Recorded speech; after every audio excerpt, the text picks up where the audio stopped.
Good evening, everybody, and welcome back to another Wednesday night movie live stream. And do you want to know something? It didn't mute me, so that's No.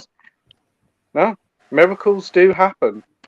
But hey, everybody, and welcome back to another Wednesday night movie live stream with me, Playtendoguy, and I'm joined as always by Andy from Forgotten World of Movies, Hey everyone.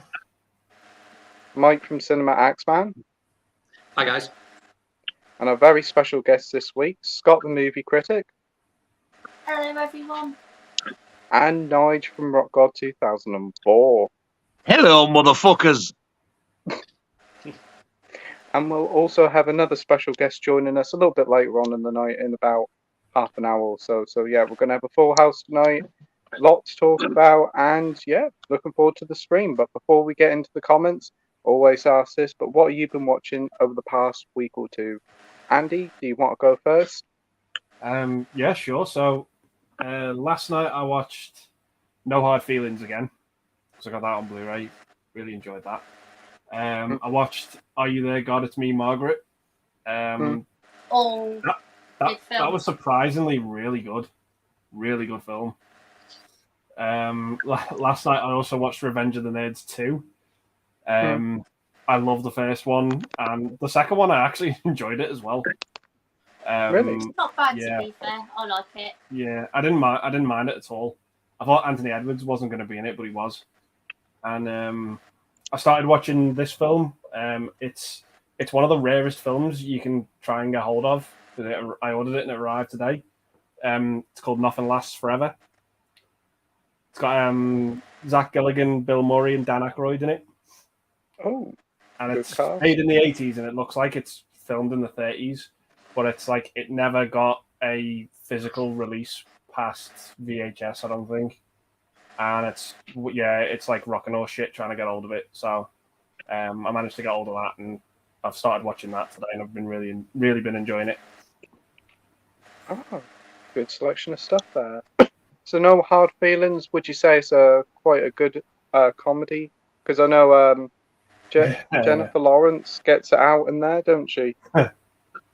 Well, yeah, I mean, yeah. She goes full Bieber. Nice.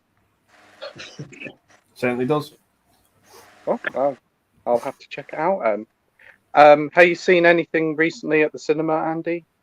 Nah, it's been a bit of a dry spell for me, interest-wise, for the cinema. Just nothing's piqued my interest. So Yeah, I can the last time understand. I went to cinema was for the Turtles film. Ah, nice. And you enjoyed that one? Yeah. Oh, Yeah, really great good fun. stuff. What about you, Scott? What have you been watching recently? Not a lot actually, to be fair. Trying to think of what I watched on Saturday. Pretty sure there was one that I watched, but I can't remember for the life of me what it actually was. But the most memorable films that I watched was last night with Nigel, which were Commando and Predator. Watching on, that was great. Absolutely loved watching those films again. Just two absolute classic Arnold films right there. Absolutely adore them. They are two brilliant films. And it was a really enjoyable watch along. I watched part of it. So I'm going to go straight to Nige because he hasn't seen Predator before, have you? I hadn't, but I have now. Yeah. Surprisingly, I actually really enjoyed it. I thought you might, yeah. Yeah. Oh, And I glad went to hear in- you I went in thinking this is going to be shit, this. And I was actually very pleasantly surprised. Oh, That was jolly brilliant good. I to hear. enjoyed it. Great to And hear. obviously, I watched Commando again, which I love that anyway. And the only other one I watched is Shogun. Ooh, Paul Verhoeven's film. I haven't seen that, but I've heard it's quite entertaining. It's not that there's nothing graphic or anything in it, but I must admit I did enjoy it. I don't get all the hate it gets at all. I really enjoyed it. Yeah, because they released like a Vinegar Syndrome release of it, I think. That'd be nice to have, but I wouldn't pay that for it. It's not the greatest film. I mean, it's not garbage. I enjoyed it, but I don't sort of 40, 50 quid enjoy it. Yeah, totally get that. But No. great selection of watches there, both Scott and Nige. And what about you, Mike? What have you been watching recently? So last night I watched Barbie.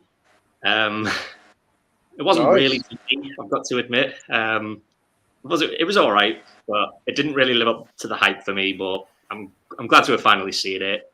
And then other than that, I've just been watching that that Full Monty TV show that came out this year. I've been enjoying that. So I think I've only got one episode left, but yeah, it's been pretty good. Glad to see you finally saw Barbie. Yeah, it definitely seems to be getting some mixed opinions from people. And the Full Monty series is just, it's a bit of an odd one. It's very funny, but it doesn't hold a candle compared to the original film. But I suppose it's a nicer compliment, nevertheless. Yeah, it's nowhere near as funny as the film, but it does have its funny moments. But it's definitely a lot more serious and darker. But it's been pretty good. Yeah, and it's nice to see pretty much all the old cast back together again, even though they've aged quite a bit. But it's been like 25, 26 years since the originals. But yeah, great stuff there. Nice. And what have I watched recently? Well, did go to the cinema to watch The Equalizer 3. Really enjoyed that. Thought it was probably the best of the trilogy. Denzel Washington was great in it. Also watched that Talk to Me. Wasn't too big of a fan of it. Also saw Taking a Pelham 1, 2, 3, the remake with John Travolta. Really enjoyed that. I think it's not as good as the original, but it's still a solid remake. And finally, I did watch the film of the week, Pacific Heights. And yeah, it's a really good film. I liked it a lot. Michael Keaton, wow, he's a bit of an evil bastard in that film, but I thought it really holds up very well, and you can kind of see how that could happen this day and age. Yeah, definitely would like to pick that up on Blu-ray sometime, but really underrated film, and thanks to Andy for actually bringing it to everybody's attention. Thank you. Oh, welcome. Okay. And the three films this week, I'm going to bring back 3 horror films that I have talked about a few times, but nobody's picked. So we have Smile, Evil Dead Rise, and Megan. So Smile, Evil Dead Rise, or Megan? What would you say, Andy? Evil Dead Rise? Yeah. Scott? Yeah, I'm going to go Evil Dead Rise as well, definitely. Nige? I want to go Megan. Okay. And Mike? Probably Smile. It was the only one I liked out of the 3, to be honest. Wow. Wow. Wow. I was not expecting that. I was honestly expecting like Evil Dead Rise all throughout. Wow. But great picks there. So the one at the moment with the highest amount of votes is Evil Dead Rise. So everybody in the comments, put in the comment section down below, out of the 3, which one should I watch? And I'll watch it. Hopefully, fingers crossed, it's Evil Dead Rise. So before we get into the comments, do you want to promote your channel to everybody watching at home? Andy, Scott, Mike, and Nige. As you haven't done it for a long while, have you, Andy? Christ. Subscribe if you want to. That's him done. That's me done. Don't, well done. If you do, good times. What about you, Scott? Yeah, YouTube channels, Scott and Movie Critic. I talk about films, music, etc. And yeah, just love talking about films and music. Yeah, if you like that sort of stuff. Fantastic. What about you, Mike? Yeah, same as everyone else, really. Just Blu-ray pickups, movie reviews, rankings, all that good stuff. And you get to look at my beautiful face. So yeah.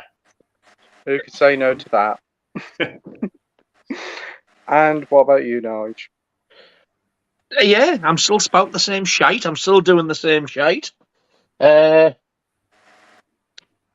I've got a lovely new backdrop. Indeed, yeah, that's awesome. Very fancy backdrop. Lovely. Awesome. Yeah, so just like Blu-rays, 4Ks, and I've done some music ones lately as well. Done a few Sex Pistols ones. Been watching them. That was good. So yeah, everybody's links in the description down below. So go and give them all a subscription. They've all got brilliant channels. So let's get on with the comments. Thank you, sir. If my phone works. Right, here Thank we you, go. Pete. That's all right, mate. Right, let's go all the way back. We have Danny here, Danny Ukes, saying, hi, hope you're all good. Hey, Danny, hope you're doing well, my friend. All right, Danny. Great to see you Hello, here. mate. We have Edward here saying, evening, everyone. Hope you're all well. Always look forward to a good live stream. What are some of your favourite 90s movies? Well, that is a brilliant question there, Edward. It certainly is. Well, I suppose Pacific Heights would be one of them, because isn't that just 1990? Yeah. Yeah, So, I believe so. yeah, there's so many you pick from that era. I mean, there's a lot of great action films such as Point Break, which I actually did rewatch at the weekend and enjoyed it more on a second time. A lot of quality Steven Seagal movies, of course. The Matrix. Fuck off. What's one of your favourites? Not can you think of the biggest pile of shouting that comes into your head? What about Bram Stoker's Dracula? Strokers. That's a good one. Stroker? It's Stoker. What's his brother called? Willie? So, what about you, Andy? Bram You watch those Stoker? first? I will say Edward Scissorhands, Scream, Jurassic Park, and Boogie Nights. All good choices. Very good choices there, Andy. What about you, Scott? I'm gonna go Goodfellas. Scream as well. Love that film. And Falling Down as well. That's another great film from the 90s. That's a really good one there. What did you say first? I'm going to go for the bell ends. What? I'm going to go for the bell ends. It's what sounded like you said. I don't know what you said. Goodfellas. Oh, I only had the Ellis bit.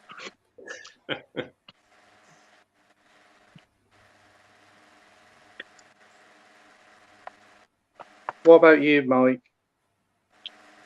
Yep, Falling Down, True Romance, Carlito's Way, Heat. Yeah, there's so many. Yep, really good picks there with Heat and Carlito's Way. What about you, Nige? Scream, From Dusk Till Dawn, Jackie Brown, Reservoir Dogs, Scream 2, and Wild Things. Oh, very good pick with Wild Things. A lot of fun that one is. Reservoir Dog, Pulp Fiction, The Faculty. I was going to say that one would be a good one as well. I think that's really underrated, and obviously Scream. But there's so many great films in the 90s. So, really good question there, Edward. We have Matt Chance here saying, hey all, hope all is good. Hey Mac, thanks for joining. Good evening, Mr. Chance. Matt Chance says, has anyone seen the new Exorcist trailer? The first one was bad, but I have to say the new one makes it look shite. I haven't seen the new trailer, but I did watch the first trailer. Not that bothered about it, but probably will see it just out of pure curiosity. Has anyone else seen the new trailer, Andy? Not the new one, no. I've only seen the first one. But still, I might check the film out. It looks alright. I think it only just came out today, if I'm not mistaken. What about you, Scott? Have you checked out any of the trailers or have any interest in the film? I haven't seen any of the trailers yet, no, but I might check out the film to be fair, see what it's like. Awesome. And what about you, Mike? Yeah, I've only seen the first trailer. It didn't really sell me on it, to be honest, but I probably will still check the movie out nonetheless. Yeah, I think it comes out next month, pretty much in the middle of next month. I think it's been moved forward, actually. And what about you, Nige? I haven't seen either of them. I'm glad in a way because I think nowadays the trailers can make the film look bad. I mean, I thought the trailer for the Meg 2 looked absolutely atrocious.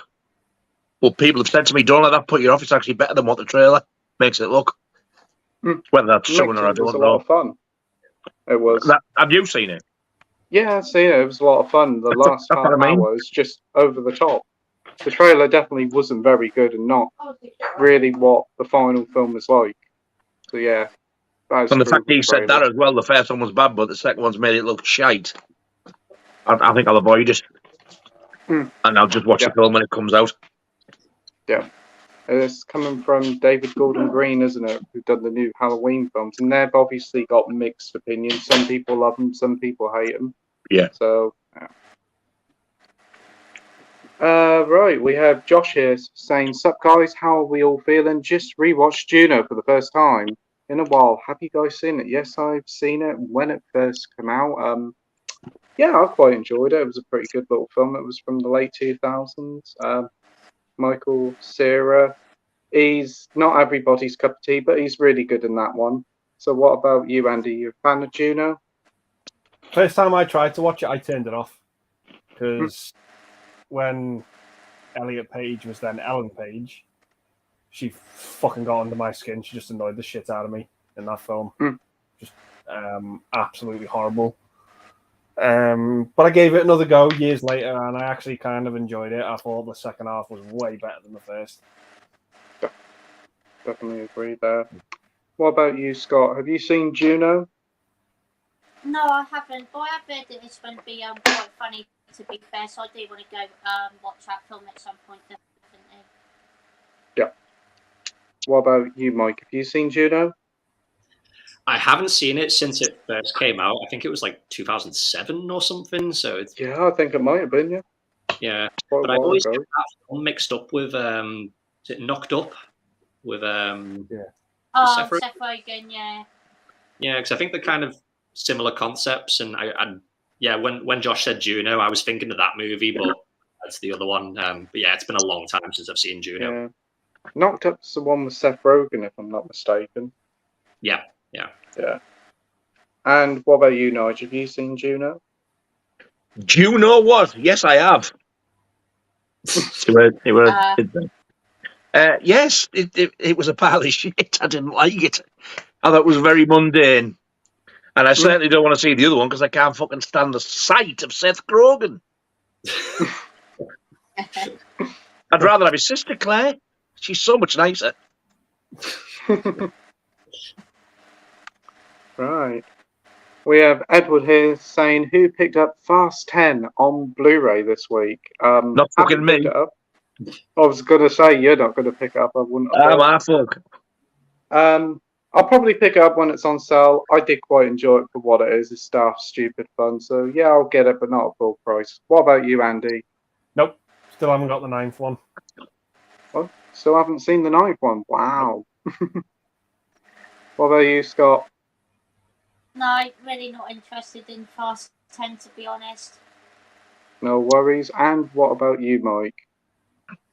No, the only one I've seen is the third one for some reason. Tokyo Drift. Oh. Yeah, that's the only one I've seen. So it's not really a series. One more than me. Yeah. I'd rather sniff my own soiled thong. Thank you very much. We have the viewer Drew saying, "Hey everyone, what's up? Hey Drew, hope you're doing well, my friend." Hello, Drew. And he's got some excellent news. He's hit 600 subscribers recently. Well, congratulations, Well done, Drew.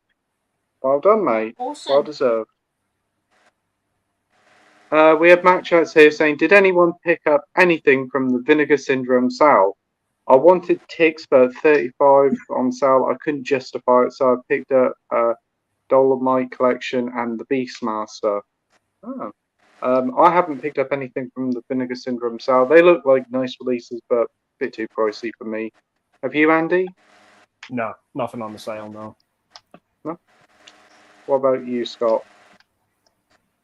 No, I didn't even know there was one, to be honest, but maybe I'll have a look at it at some point. Yeah. What about you, Mike? No, to be honest, I don't own a single Vinegar Syndrome release. They're not really a label I've really looked into all that much. I mean, they're a really nice label, but I think it's because they're American only and the import fees are quite expensive. They did do a really nice release of Roadhouse a few months ago. I think you've got it, Scott, haven't you? I have, yeah, that's a great set with really glad to own it, and yeah, brilliant film as well, absolutely adore. Awesome. And what about you, Nigel? You picked up anything from the Vinegar Syndrome sale? No, I would have liked to have, but I've got to be careful because like all the pre-orders are starting to come out now. So I've got to sort of like leave whatever I've got there because there's some due out. So no, I had to just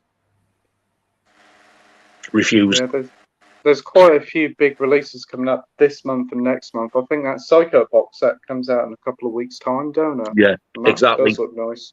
And the fact that that's out before I'll get any more money again.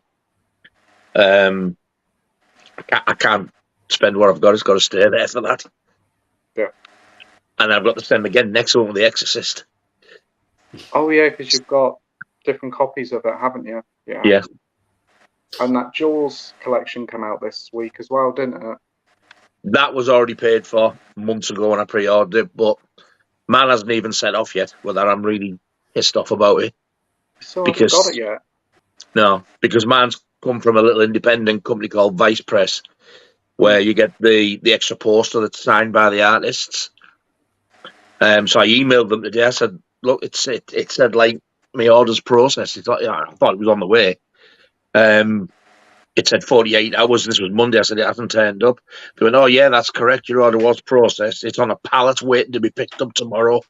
We're only a little company. We have to wait to fill the pallet before DHL pick it up, or it'd be too expensive." They were quite arsey in their reply, to be honest. And I wasn't arsey and mad. I just replied back, "Oh, thank you very much for replying." They didn't reply back. Yeah, that's the thing with pre-orders, especially pre-ordering it. You expect to get it at least the first day or the day after, at least. But because they're only a small company, they wait till they've got like a pallet full before they ship the lot out. Which I suppose I do understand with being a small company, but then again, when you're seeing everybody else getting theirs on the day of release, it's a bit annoying. Yeah, and it also depends how long it takes for them to get a full pallet. So apparently it's getting picked up tomorrow, but it's 48 hours delivery, so I'm not going to get it now till Saturday. So it's still quite a way to go. It's a bit like Amazon as well. You pre-order from Amazon, you don't get it till a week afterwards. It comes out. The thing is, the stupid thing is, I think it's in Leeds. I'd have drove down for the fucker if I'd have known.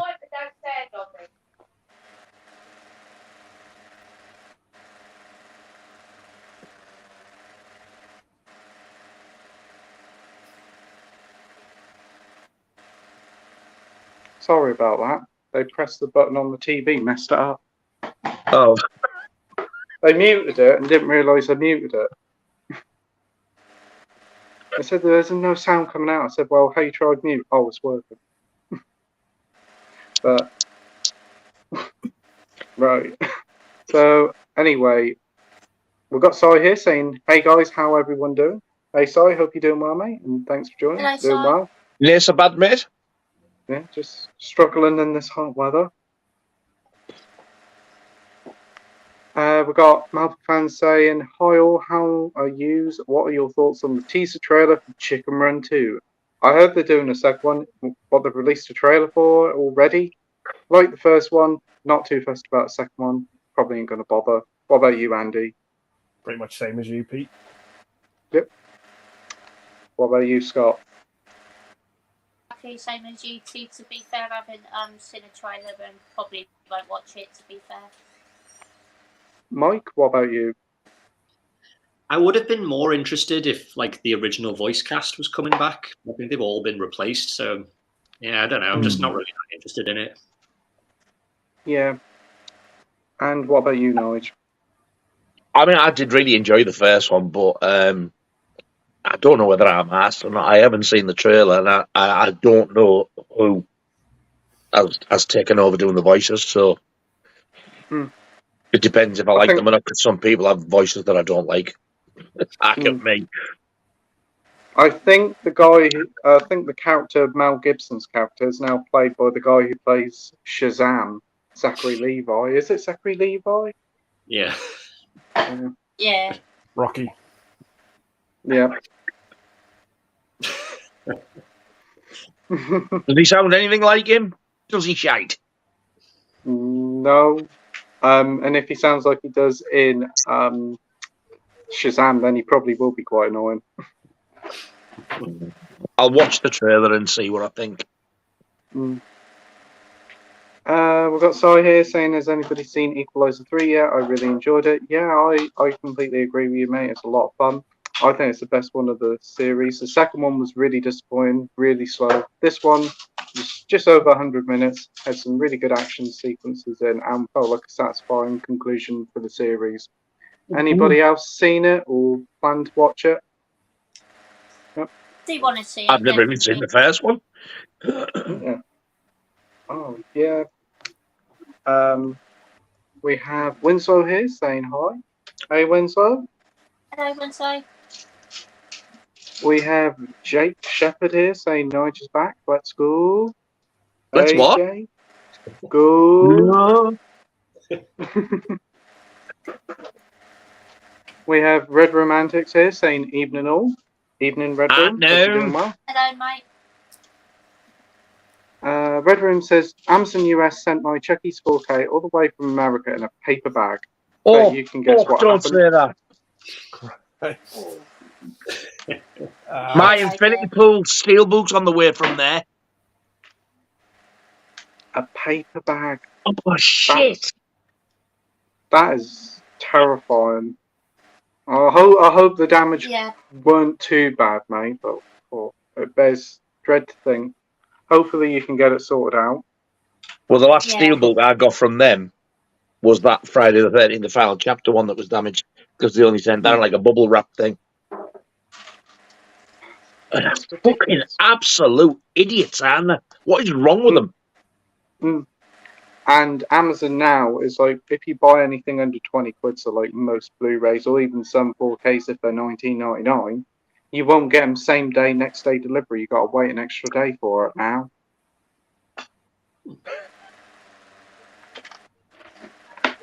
So Amazon not very prime. No, you got to pay. You got to pay £2 for the privilege if you want it same day. So if a film come out and you order it midnight of Monday, you'll have to wait until the end of Tuesday or Wednesday to get it, unless you pay £2. No, even though you already pay for Amazon Prime. Yeah, and another thing, I had a message from Disney today. They're doing this big promotion for Disney Plus, $1.99 a month for the next 3 months. They're doing that as a way to trick people in, because after that 3 months, they're putting the price up from $7.99 to $10.99 a month. Wow. Is that for people who've already got it as well? Yeah. Ooh, I better let her know. So I've cancelled my subscription, so I'll get the 3 months for $1.99, and then afterwards I'm probably going to cancel it because I don't think it's worth that. They're going to do a tier-based system, but haven't told nobody yet. I've found all the details out. They're going to have a cheap tier for £5, but you can only watch in standard definition with ads. Fucking hell, man, that's terrible. That is so bad. $7.99, you don't get ads, but you can watch in HD. And the $10.99 one, you can watch in 4K, watch on many devices as you like, and also download and keep on your phone. So basically, they're putting up £3 for the same thing you get now. It's ridiculous. And then they're releasing them also on physical, so Disney's making plenty of money out of this. Didn't take them long to do the turn around and start releasing them again, did it? No, not at all. We have Dalboy here saying hello, fellow Bellends. Hey, Dalboy. Hello, Hope you're doing well, mate. You speak for yourself. Marvel fan says I watched 4 Carry On films over the past 2 days, 2 yesterday and 2 today. Brilliant stuff. What ones did you watch, Marvel fan? I can well believe that, because once you start, they're addictive as fuck. That's why they have them on all bank holidays on ITV3. Dalboy says, carry on watching Carry On. Say that when pissed, lol. Carry on watching Carry On. Josh says Showgirls was ass when I watched it. I hated its corny ass, dumb dialogue and pathetic meaning. Started well, then turned into a doozer. Yeah, it's like very. I know the reviews have never been really positive for it. I know like Metacritic for it is quite low, but a lot of people really like it. It's a bit of a cult classic. You enjoyed it, Nigel? Do you think it was a solid film? Yeah, I don't get the hate for it. I really enjoyed it. It doesn't take itself too seriously. It's something I thought totally different for Paul Verhoeven from the other stuff I've seen. Is Kyle But yes. MacLachlan in it? Yes, very young, but apparently even he has disowned it. He doesn't want to know. Really? Wow. Shocking. I don't understand it. It's really not that bad. I honestly really enjoyed it. You've seen it, Andy. What's your thoughts on it? I'm kind of in the same boat as Nige. I watched it once a couple of years ago, and I thought it was entertaining. Is it the best film ever? No. Is it the worst film ever? No. It's fun time. Don't take it too seriously. It's entertaining. Did the main actress have nice titties? Dark and Tootin' she did. What about you, Scott? Have you seen it? I have, yeah. I actually really liked it, to be fair. I thought it was quite decent, very entertaining. But cinematography actually looks really good in it, to be fair. I think the cinematography there. Cool. And have you seen it, Mike? Yeah, I'm kind of the same. I don't think it's a great film, but it's not bad. It's perfectly watchable, and as Scott was saying, it's a stunning film and cinematography wise, and I'm not just saying that because there's loads of naked women in it. It's a great looking film. It's probably one of Paul Verhoeven's best looking films, in my opinion. But yeah, it's all right. It's not as bad as people say it is. It does its job. It entertains you for about an hour and 40 minutes. Yeah, not too bad. Probably why it didn't get reviewed so well is because they compared it to his other films, probably, and that's probably why. Yeah. I really like the ending. Oh. I think it is on Amazon Prime to watch. So I'll probably give it a watch on there and see what it's like. We have Marvel fan here. Okay, so the two Carry On films I watched yesterday is Carry On Regardless, then Carry On Cruising. Today, Carry On Cabby and Carry On Jack. I can remember watching Cruising and really enjoying that one. That's a lot of fun. I like that one. I can't remember Regardless. Which one was that one about? That's the black and white one where they sort of go to this place and the sort of hire each other out. They hire themselves out to do little odd jobs. All right. Oh, so I think it's the one where you see Kenneth Williams take a monkey for a walk on a leash. All right. Right, because Carry On Cabby, that's an early one as well. And I think Carry On Cabby's really good, yeah. Yeah. Is Carry On Jack an old one as well? It is, but it's in colour. So is Carry On Cruising. So yeah, I think by the looks of it, if you're watching them in order, I think you're starting to get to the more well-known and funnier ones after that. Oh, cool.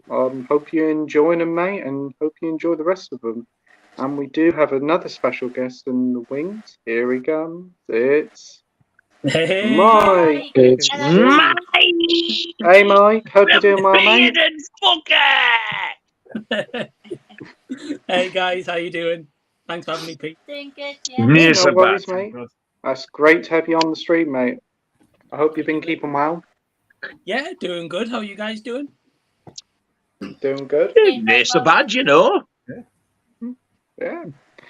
Do you want to promote your big tournament that you're going to be doing on your channel? That sounds really good. I was going to say, do you want to promote your big something else then? Fucking hell. Let him settle It's down rather big, though. Yeah, so just an idea kind of was given and kind of rolled with it a little bit. So on the channel at some point, just no set date yet for it. But I'm going to be creating something called Z Tournament. The name might change, I'm not sure. Basically, anyone's allowed to enter, whether you have a YouTube channel or whether you don't. You just have to be on camera. And basically, it's just going to be like a movie/TV quiz. This is going to be elimination rounds, and whoever wins the whole thing, I'm going to get like a custom trophy made and send it to them, and it's open worldwide. So just think a little bit fun. I like the Sounds sound of that. I'll fantastic. probably be out first fucking round, mind. Well, Name every cast member of the Matrix and Alien. Yeah, see ya. well, the questions will probably be like multiple choice, Nige, on like each questions and stuff for people who have Probably. more At least you can knowledge have a than guess then, if you don't know. Well, that's it. That's it. So if you want to enter, I'll put a video up on my channel. Click on that. It's got all the details in it. It's only like a 4-minute video as well. Excellent. I'll have a look. Awesome. I'll leave the link to the video and Mike's channel in the link in the description down below once the stream's finished. So you be sure to go over there and check out his video and subscribe to his brilliant channel. So, Mike, what have you been watching recently? Quite a wide array of things, to be honest with you. So today I went to the cinema to see Strays. Has any of you guys seen Oh, the talking dog one. Yeah. Oh. It was a stupid movie, but I had fun with it, so it was alright. Last night I watched Night of the Living Dead, the 1991 with Tony Todd. Oh, Nice. That one I remember like watching as a kid and teenager, enjoying it. Last night put it on, quite enjoyed it, apart from the women in it who just kept screaming the entire time. Yeah. Kind of took away from the movie a little bit, to be honest, a bit annoying, but it's still a good time. Watched that. I watched Tusk as well. Have you guys seen Tusk? Oh, the Kevin Smith one. What a pile of bollocks that was. what a pile of tusks. Pile of tusks. I mean, Justin Long was great, as he always is in a horror movie. But strange concept, that film really was. And Men wasn't. Nige, I'd rather watch the movie Men again, to be honest with you. Oh, God, no, nothing can be that bad. I'd even rather watch Smile than that bag of shite. Oh, It's Pete, by the way, fucking awful. I vote for Smile, Pete, for you to watch for the next time as well. So, you've got two Smiles? Mm-hmm. So, two Smiles and Evil Dead Rise. So, wow. And you've got a Megan, so you might get another Megan yet. Might do, yeah. But we'll see what the people say in the comment section. But if it's quite tied between both of them, I'll see if I can fit Smile and Evil Dead in. And if I've got enough time, I'll see if I can fit Megan in as well. Nice. All at once. I'll see if it's big enough. But yeah, they don't take up too much space. I've missed you. They're all short, aren't they? So it won't take up too much time.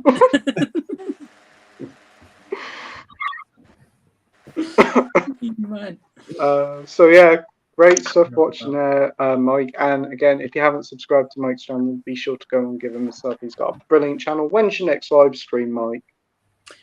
I'm not really too sure, because tomorrow until Sunday I'm in Birmingham for like a video game festival that I go to twice a year. Nice. So maybe if there's decent Wi-Fi in the Travel Lodge tomorrow night, I might do a live stream, possibly. If not, awesome. That'd be great. And what about you, Scott? When's your next live stream? This Friday night is going to be a fun one. Really looking forward to Friday night. Awesome. Who you got on this Friday night, Em? Not obviously Nigel will be joining as always. Unfortunately Andy can't join this Friday, but it's going to be good to have you back on next week, definitely. We got Keith and Jamie joining us as well, so it's going to be awesome. Brilliant lineup, I guess. So yeah, be sure to check out Scott's stream on Friday night, and if Mike does one tomorrow night, Mike's stream as well. Thank you, mate. Let's continue on. We've got Richard here saying, evening all, has anyone seen the new Godzilla trailer? I haven't, but I've heard from a lot of people that it looks pretty good. They've done another one? Yeah. I've seen some pics online. A lot of people seem to be liking it. Not the hugest Godzilla fan, but yeah, I'll give it a shot. Have you seen it, Mike? Mike Z, should I say? Yeah, mate, I've seen the trailer. It actually looks pretty good, to be honest. It looks more kind of leaning to more of the heritage by the kind of looks of the trailers. So, yeah, I'll definitely check it out. Is it going to be a cinema film or a Netflix film? I'm not sure if any of you guys heard about that.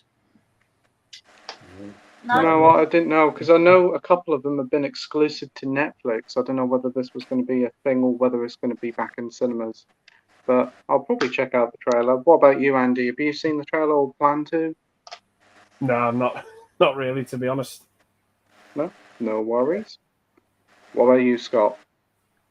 No, I'm not really that interested either, to be fair. No worries. Mike Axman, what about you?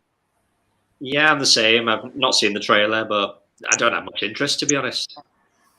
No problems. And Nige? No, I've not seen the trailer, and it's sort of similar to Mike. I have zero fucking interest in it. I'm going to say you haven't seen a Godzilla film at all, Nige? I'm going to guess I've seen some of the really older ones. I don't know if it was a Japanese one or there's some black and white ones as well. I used to like them when I was about 5. Mm. But you haven't seen them since then? No, I grew up.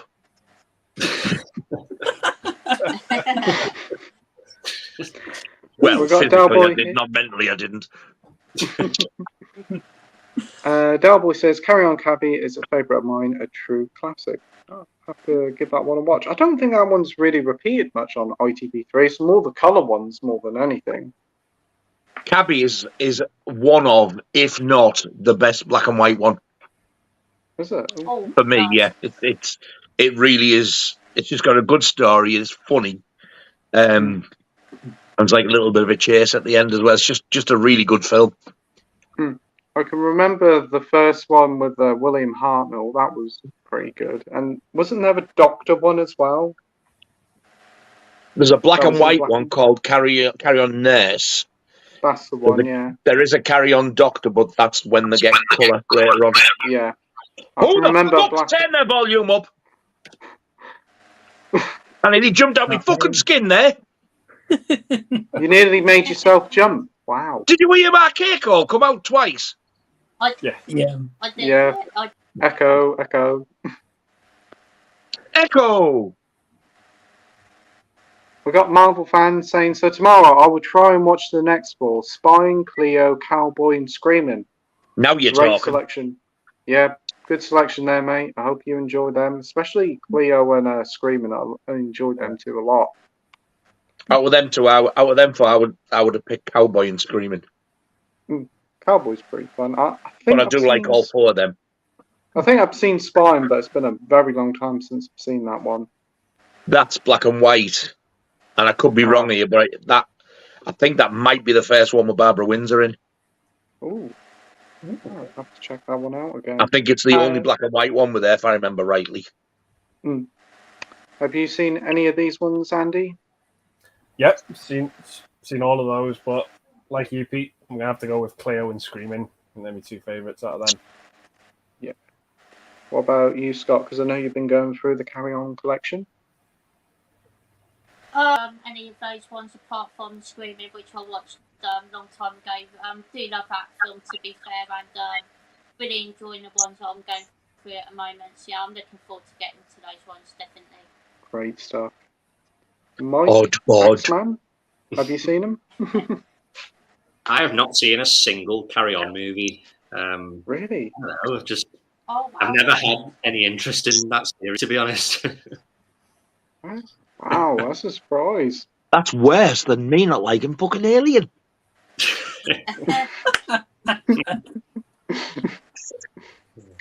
And Mike C, have you seen any of these?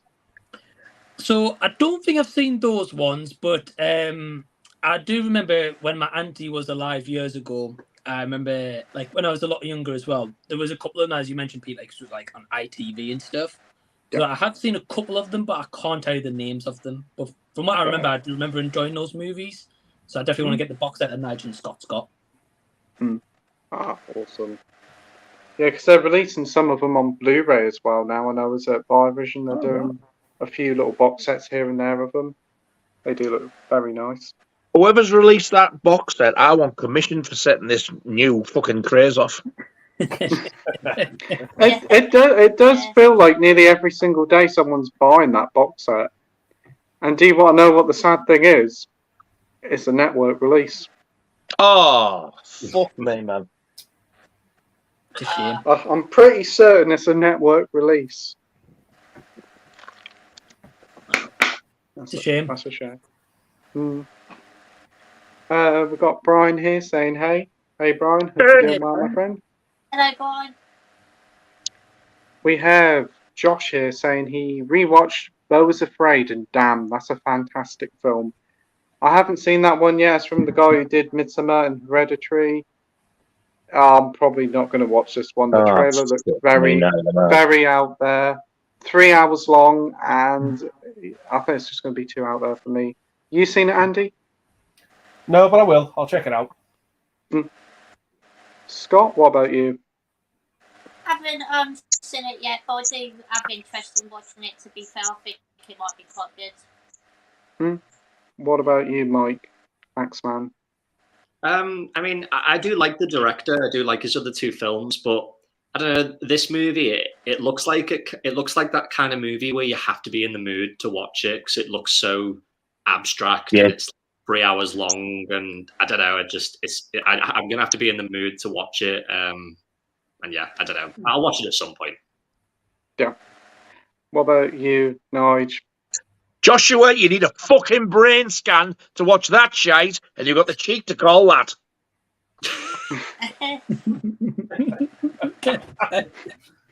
Really, 3 hours of that cack. No, I won't be watching it, Pete. I think Ryan did go and see it, and I think he walked out of it. Yeah, because I think he told me he either walked out of it or he absolutely hated it. Have you seen it, Mike C? No, mate. I've seen Ari Aster's previous two movies, Hereditary and Midsommar. Preferred Midsommar of the two. But that one I saw the trailer and I was like, doesn't seem like a movie for me, so I just didn't bother, mate. Yeah. Midsommar, not too bad. Hereditary, well, not scary at all. Quite pleasant. I don't know if pleasant's the right word, but fair enough. I think shit is a better descriptive for it. Yeah, it wasn't scary at all. Honestly, I was like, come on, scare me. Nah. I don't know, there was a certain person that their face was quite scary. That's about it. We've got Delboy here, so my Pacific Heights German Blu-ray is nice, but yeah, wait for a UK release. It could be better and cheaper. Mine's $15 a month or so back. It wasn't too bad for a Blu-ray release, especially from Germany, so may have a look at it, but it would be nice if we get a UK release, but I don't think we will, because I think you did say it's a rights issue, Andy. Yeah, I think it is, yeah. Yeah, but for us to not get it and the States not to get it as well, and it's like a US film. It doesn't make any sense. We've never even had a DVD. It's absolutely mental, isn't it? Yeah. For like preservation of these films and these actors' careers, you thought they would release these films on physical, right? Or so they don't get lost to time. This is the thing, because there's going to be a time where there won't be a spare copy of these older films, and people won't be able to find them, and they'll be lost. Well, because they're fucking greed. Damaged. If it's not right, it's all basically greed. Yeah, that is the thing. Hopefully, because they're clearly not making enough, are they? That's true. Bastards. Hopefully, someone like Indicator or Vinegar Syndrome will pick it up and release it. So could fit on there, but again, it all depends on the rights. Hey, Arrow, if you're there, release it on Arrow. Second Sight would do a cracking job of it. Yeah. That'd be good. Yeah. They're doing a couple of new releases soon, aren't they? Of It Follows and another one. And they did announce the Ginger Snaps trilogy on Blu-ray, which looks nice. I'd like that. I want to get that. And I think they announced Chopper. A lot of people like that film as well. I haven't seen it, but that's I haven't seen it. I've heard this one to be really good, to be fair. I do want to get that as well. We have Michael Hewitt here saying, evening all. Question for Scott. Good evening, you beautiful bastard. What movie poster would make you change one of the two posters behind you? Have a good stream. Oh, Nigel, shy. Oh, thanks very much. You're Welsh.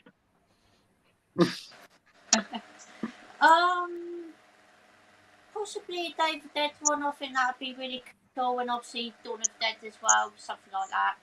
The Rocky poster would be fantastic as well. Yeah. Oh, sounds good. But those posters behind you. Bet you fucking swap it for a Dawn of the Dead one, you little fucker. Oh, I Wow. heard that. Me too. Somebody's playing with their knobs. Oh dear, not again. And I'm here to tell you I haven't touched mine. I know where it's been. Ooh. So, good picks there, Scott. We've got Josh here saying, do you like Oldboy? Thought it was epic.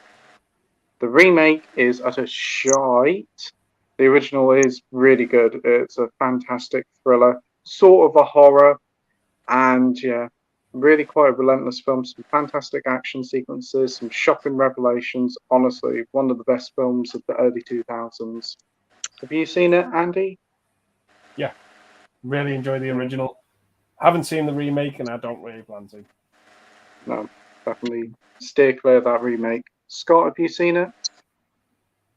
Yes, in the original one, thought it was excellent. Really, really enjoyed it. Got some excellent action sequences in it. Haven't seen a remake, and yeah, I don't really plan to watch it either, to be fair. What about you, Mike Axeman? Yeah, it's really good. Great revenge movie. And the other two movies in the trilogy that it's in, Sympathy for Mr. Vengeance and Lady Vengeance, they're also like really good. So yeah, Josh, if you haven't seen them, definitely check those out as well. Yeah, definitely agree there. I've got them in a nice like Arrow box set. You can pick that up pretty cheap from CX. Definitely worth picking that up, Josh. What about you, Nige? Seen it? I haven't, but since I've watched I Saw the Devil, people keep telling me that I need to see that trilogy. So I am sort of after it. I didn't even know it had a remake, to be honest, or that. I think the leading guy of Oldboy is in this I Saw the Devil. Yeah, he is. Yeah. Oh. I recognised him on the front cover. You can tell a mile off it's him. I'm assuming the remake's an American one, is it? Yeah, it's got by Spike Lee, I think. Oh no, that'll do me. Yeah, it wasn't very good. And what about you, Mike C? Have you seen it? I haven't, mate. No, it's the one I want to see, but I've also just learned tonight it's part of a trilogy, which I didn't even know of, so I'll definitely check them out. Yeah, they're definitely great films. We have another vote for M3 Gun. Wow. No, they've all got two. We've got two. Everybody's got two. Wow. We've got Dalboy saying well done to the viewer Drew on your subscribers. Well deserved. Absolutely, Drew. That's great to hear that, mate. We've got AP here from the Movie Cheer podcast saying, even all, what do you think of the new Ninja Turtle movie Mayhem, and what's your, I gather, favourite TMNT film? Haven't seen the new one. Really want to check it out. The animation does look really nice. For me, my favourite one is probably the original one from the 90s with those in the suits. It's not the greatest film ever, but it is quite a nostalgic one. And apparently it was the highest grossing independent movie of all time because apparently it was independent. So what about you, Andy? Yeah, I really enjoyed Mutant Mayhem. I had a blast with it. I thought it was a lot of fun. But yeah, my favourite's the original one from 1990. I think that movie's amazing. Yeah, it's a very nostalgic film. What about you, Scott? Haven't seen Mutant Mayhem yet, but I've actually heard it's really good, to be fair, so I do really want to watch that one at some point. My favourite one's probably the original 1990 fun film. I have a lot of nostalgia and fun time with that, definitely. Yeah, great film. Mike Axeman? The only Turtles films I've seen is that original trilogy from the 90s, and yeah, I'd probably just have to say the first one is my favourite. Great stuff. Nigel, have you seen any of them? What do you think? You've got a poster to the other side of your wall. 2? Oh. Who's your favourite turtle one? The head. The turtle's head that pops out my ass. Fucking Ninja Turtles. Yeah. Teenage What next? Mutant Fucking Hero Kung Fu Turtles. cornflakes. Actually, that's a really good idea. That could be a really good promotion for Special Forget I K. said it. It really isn't. Shush. Yeah, I never said that. I want to see Nige watch the Turtles Christmas special. If you've ever seen the Yeah, I think I know which one. Jesus Christ, that's bad. Yeah. It looks so scary. Or you could sit and watch the Michael Bay ones. They're equally scary for other reasons. You've got to check out Splinter in the Christmas special. He looks fucking awful. He does, yeah. Fucking Christmas special. Jesus wept. I didn't even know they did a Christmas special. So you've got to see it. It gives the Star Wars Holiday Special run for its money with how terrifying it is. Oh wow! It's there's like different turtles speaking, and the voices are coming out of different turtles, like the mouths and it's so bad. Oh, honestly, I'm gonna check it out. Yeah. And Mike Z, what's your thoughts? What's your favourite Teenage Mutant Ninja Turtle film? And have you seen Mutant Mayhem? I have been, yeah. So I think I've seen every Turtles movie bar the original 90s trilogy. So I've seen them all after that point. Mutant Mayhem, for me, is personally my favourite animation movie of the year so far. I preferred it over Spider-Verse, which might be a bit controversial, but yeah, it just worked for me. Yeah. So I'm going to go with that one, because if I think of like the 2007 animation one, I think it was the Michael Bay ones, and then this one, hands down, I'd rewatch again. Yeah. Yeah. Oh, that's good. Pensioner genetically modified Kung Fu hippopotamuses. Nigel wasted. Who the fuck was on drugs when they thought of that, really? You need to see Bebop and Rocksteady, Nige. They're another wonderful creation from the Teenage Mutant Ninja Turtles. It's fucking brain. What are they, like talking rhinos that rap, if I'm not mistaken? Jesus Christ, the creators want castrating. I want to see Nigel react to Krang as well. Oh yeah, Krang as well. Yeah. React to what? Krang. Krang. Krang. Krang. Yeah. What does that mean? Krang. Yeah. There's a character in it called Krang.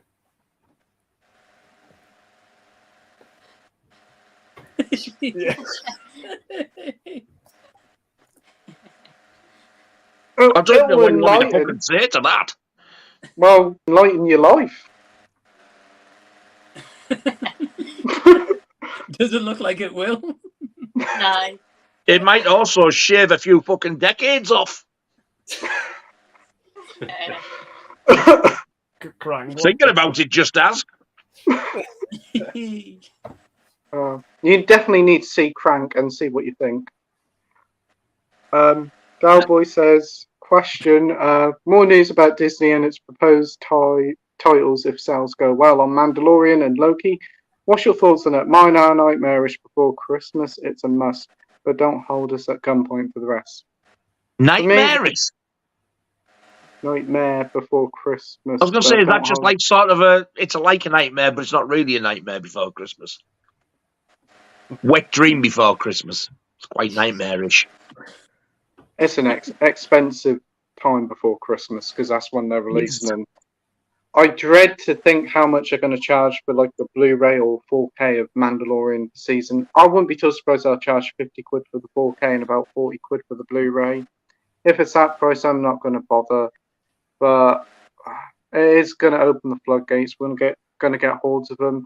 But I think it'll only be the Marvel and the Star Wars stuff because I think that's the only stuff that's going to sell. Stuff like the Full Monty series, I don't think that'll ever get physical, unfortunately. But hey, you never know. What's your thoughts on this, Andy? I just want Disney Plus to fuck off. Just fuck off, please. Please. Yeah, and take fucking Netflix and the rest of them with you. Yeah. At least we're getting a 4K of Nightmare Before Christmas because I've got that on pre-order. Yeah, I did see the US release of that. That looks really nice. It does. Well, apart from that, just Disney, pack up and fuck off. I'm done. I'm done. I was done ages ago. I'm just done with it. Yeah. Oh, I had a message as well today saying, well, even though we're putting up the prices for your subscription, the new Little Mermaid's available to watch. Nah. Yeah. No thanks. Yay. Woohoo! Yeah. Andy's going to rush over to Disney Plus now to watch that, isn't he? Not even going to give it a time of day. Not that interested. Like the original, but have no interest in any of these remakes. What about you, Scott, with the Disney and the physical releases? They're all a bunch of cunts and they can all fuck off.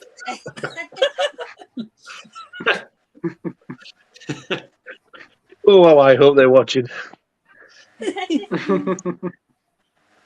What about you, Mike Axeman? I just want them to release True Lies and The Abyss. As long as they just release them, then we're all good. Oh, but that's see those get released to be fair. Is that who owns True Lies? Disney? Yeah. At the minute, yeah. At the minute. Yeah, Fox.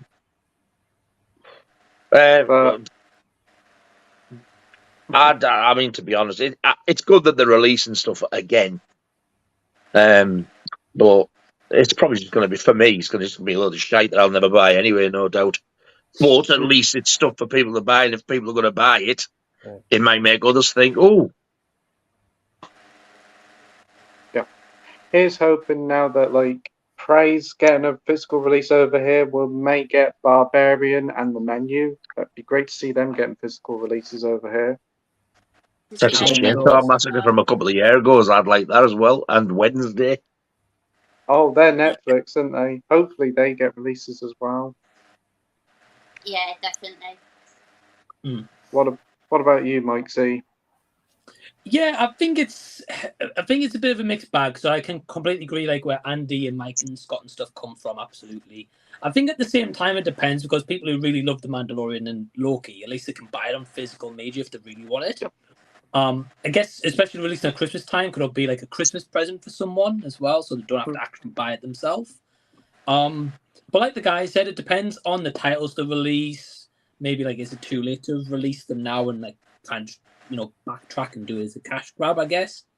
I guess like as long as they've actually put the care and attention into these releases, like I think like Loki's getting like a nice steelbook release at least. Yeah. Andy, what about Nightmare Before Christmas? Is that getting a steelbook or not? I think it's just a standard Amory. Is it? Yeah. Like something like that would be seen. Well, like something like that. Sorry to interrupt me. Something like that would be like an amazing steelbook if they actually really put the care into it, and not just like the great Disney shit they've been doing recently. So I think it's a bit of a mixed bag, mate. Yeah, I definitely do agree. Hopefully, it'll be the start of Disney bringing out more physical stuff, but it depends because with like they're supposed to be cutting back on so many things because so many films have made a massive loss. But again, we'll have to see. We've got Josh here saying, "Don't watch M3 Gun. It's brain rot material. Hated it." Oh, it's not that bad. It's not that bad. I liked it. Yeah, I like it. So much After Sun. It's a load of wank, and Josh liked it. No, I preferred Megan over After Sun. Huh? I preferred Megan over After Sun. I mean, I still haven't seen After Sun, but I loved Megan. I really enjoyed it. After Sun was okay, but I definitely won't watch it again. It's one-time watch, but again, glad you enjoyed it, mate. But I wouldn't say something's brain rot material because most consensus, I think everybody really did enjoy it. A lot of critics did as well. But it's a shame you didn't enjoy it. Megan's just a fun time, mate, to be honest with you.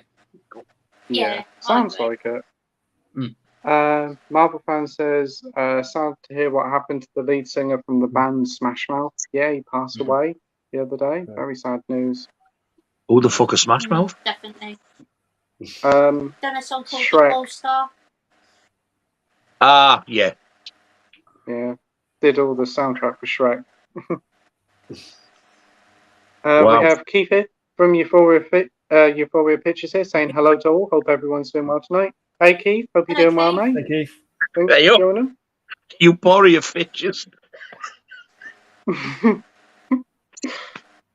That is actually what you said at first. You went Euphoria Pictures.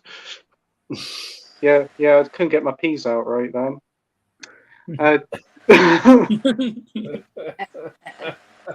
My P eventually came out properly.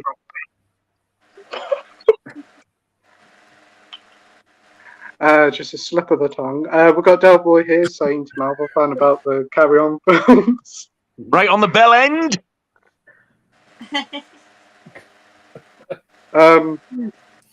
We've got Peter here saying, I want Rock God to know that I am now a moderator, so he better behave. Well, Rock God's a moderator as well, Peter. Yeah, so suck on that.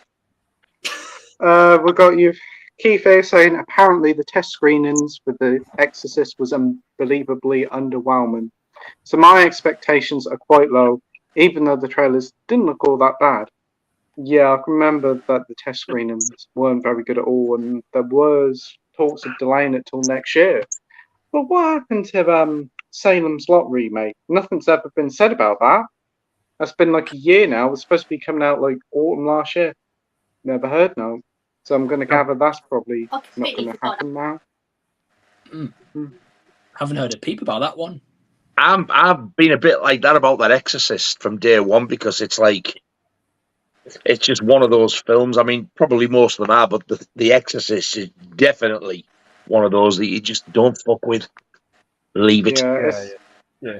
It's a beloved film, and like, hopefully, because they're going to tie it into the original, obviously, somehow. I just hope they don't mess it up doing it, hurting the legacy of the original. I think one thing that's kind of... Oh, sorry, Pete. No, go on.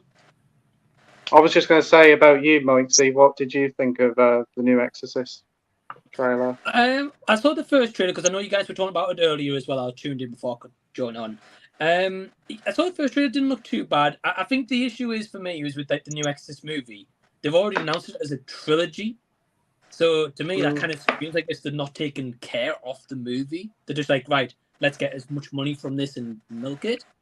They should have just made the first one movie, like, you know, done the original proud, maybe changed some things, or maybe, you know, continued on, whatever. See how that went, see what the reception was like. If it's good, then maybe consider a sequel. But it's just like David Gordon Green's got his hand on it, and just like, right, let's make another trilogy like he did with Halloween, and we also how that kind of ended towards the end as well. So the release dates have already been announced for the other two. One's coming in 2025 and then 2026, I think. So it's already like a done deal. Yeah, it's just one of those that I think it's going to be a forgettable new trilogy, and everyone's just going to go back to the original, or at least original 3. It'll probably make people more in love with the original and get more people to go and see the original more than anything. I suppose at least one good thing is the original's coming out in 4K next month, or this month, isn't it? I've got it on pre-order. I've got that blue steel book one, which I'm excited for. Nice. I'm jealous that I think, was it Nige, Andy? Maybe got that special edition one? I think it is, like the super special one. There's 2. It's like the very limited one, though, isn't it? Like the 2,000 copies, maybe, if that. Like Bible or something, is it? Yeah. That's the one, yeah. There's that one, and then there's another box, which is different. I'm getting both. Oh, nice. I'm saying I'm getting both until I get an email saying we've run out, so fuck off. Because they're good at doing that. I'm glad that the UK version's getting the original artwork, not the American remake. Oh, that's awful. Oh, they're not happy over there, like. No, that artwork looks horrendous. Is there going to be like the extended cut on 4K as well, or is it just the theatrical version? Both. Oh, is it? Yeah. Because I haven't seen the extended edition, only theatrical. Do you know what? I love both cuts. It depends how I feel, whichever one I watch. I tend to watch the original more, but that crab scene down when she does the crab and she's coming down the stairs is absolutely fucking horrific when you see it for the first time. Oh, yeah. The director's cut's worth watching for that bit alone. But it does have a slightly different ending as well to the original cut. Does it? Ooh. I'll definitely have to pick it up on full. I think it's going to be like a £20 release for the standard edition, so that's not too bad. So that'll be a day one pickup, I think. We've got Peter here saying, I hated Juno, regret watching almost all of that garbage film. Well, sorry to hear you didn't enjoy it. Yeah, it was a tad on the shit side. We've got Edward here saying, what's your thoughts on the new Chicken Run Dawn of the Chicken Nugget official trailer? Haven't seen it. No. We've already done that, haven't we? Yeah, I think we have. Have you seen it, Mike? No, mate, didn't watch the trailer. Like what you guys say now, you got no interest in it, to be honest. Peter says, Edward, my take is that the chicken movie can't be possibly worse than Juno. There is that. Yeah. I already seen Carry On Screaming, but right, we have Galboy saying, you all have fantastic channels with great content. What are you excited about for your channel's future? Can be new hardware you're getting or new ideas you're developing. That's a really good question, Galboy. Really do like that question. Yeah. So, who wants to go first? Andy? I don't know. I guess just the videos I'm doing at the moment. I'm enjoying making them, and if people enjoy watching them, that's a bonus. Your latest videos have all been really good, like the favourite films from each year. It's fantastic, and I look forward to seeing the continuation of it, Andy. Oh, cheers. Thanks, Pete. It's just we'll get the 90s done this month, and then October I'll be doing the 2000s. From 2000 to 2009, and then November I'll do the 2010s. Sounds perfect, I think. I look forward to that. What about you, Scott? Yeah, it's a really difficult question, this, to be fair, but probably just pick up videos that I'm doing at the moment, showing everything I get during the month, and obviously with Friday night live streams and just getting new people on that haven't been on before. Great as well, and I just really enjoy doing them, and if people enjoy watching them, and then that's fantastic as well. Absolutely. Keep on doing those fantastic live streams, mate, and bring out brilliant content. I see your latest pickups video. That was really good as well. Oh, thank you, Pete. Really do appreciate that. It means a lot. No worries. What about you, Mike Axeman? Yeah, so I think for me, I've got like quite a bit planned for October, obviously because October's like Halloween season.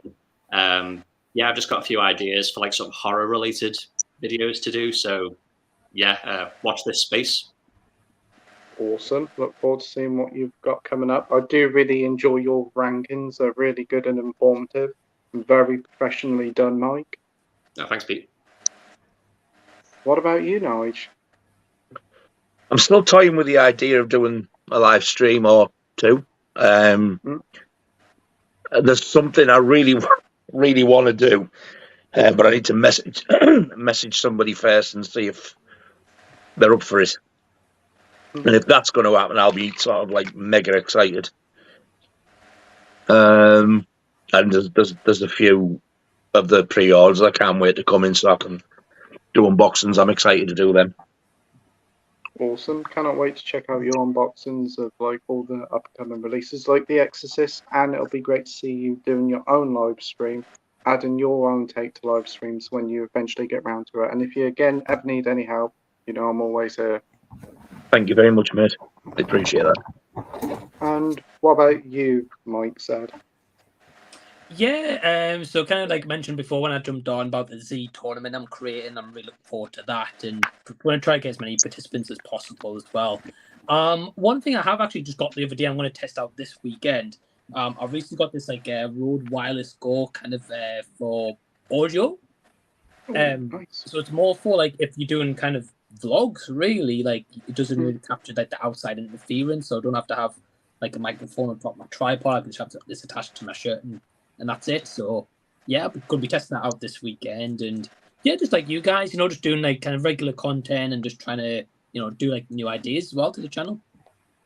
Awesome, great stuff, and I look forward to seeing how your new stuff adds to your channel and that new tournament. That's going to be very exciting. That is. Cheers, mate. For me, probably get back to start doing some videos because it's been a little bit lax on the videos. Got plenty of videos planned. Going to try and do sort of like a one-off sort of live stream each month where like I interview one guest about what they like about films, what got them into films, and what they'd like to see from like in the future of films be coming out, and talk about their collections and that, and probably do some more video game reviews and probably some more unboxings. But yeah, plenty of stuff coming up. Sounds great, mate. Looking forward to it. I like the sound of that one-person stream thing. Sounds good. Yeah, It's been something that I've thought for a little while. I thought it'd be nice to like just have somebody and talk to them like one-to-one, ask them like what their favourite films are and what got them in, and like what films have special memories. Because I think if I have like a load of preset questions before we do it, then it's more easier than like doing a live stream where you haven't got to think on the spot, so to speak. Right. We have the view with Drew here saying, who is a filmmaker you feel bad for when their movie got ruined by studio interference? I feel bad when Josh Trank, when his Fantastic Four movie got ruined by studio interference. Oh, what, Van Ballstick? Yeah. Yeah, I heard that wasn't very good. I steered clear of that. I think a lot of it is probably just like the Warner Brothers stuff. Like, they keep on about the Suicide Squad, the Aya cut. Everybody keeps on about that, so I'll probably say that. Andy? Might have to go with Joel Schumacher and Batman and Robin. Yeah, that's an interesting one.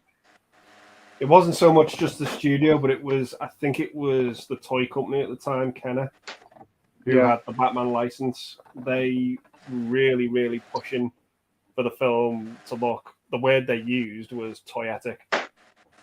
And they really, really wanted the film to look like colourful, bright, silly, over-the-top vehicles, costumes, everything. And just kind of feel bad for Joel Schumacher because he wanted to do a fifth Batman film called Batman Triumphant, which he wanted that to be a bit more grounded, but he never got the chance to do it because of the reception Batman and Robin got. But yeah, I kind of feel bad for him with Batman and Robin. It is a shame. Yeah, that definitely had plenty of studio interference because it was all basically Sal McDonald's toys, weren't it? Yeah, exactly. What about you, Scott? I think if I remember correctly that Alien 3 got interference, what I remember. And it's a shame really because that could have been a really, really good film to be fair. But it's just a shame how it panned out in the end. Definitely. What about you, Mike Axman? Yeah, so one film that comes to mind is thankfully this film did get saved in the end, but I remember like reading about Blade Runner when that first came out, and they forced Ridley Scott and Harrison Ford to add like a narration to the movie because they were worried that people weren't going to understand the movie. And like I just remember watching that version of the movie, and it's just so unwatchable. Like Harrison Ford just sounds so bored and like uninterested in reading the dialogue, and it just makes it like into a bad movie. But thankfully they've released like better cuts of the movie, and it's all the better now. Yeah, it's good to hear. What about you, Nige?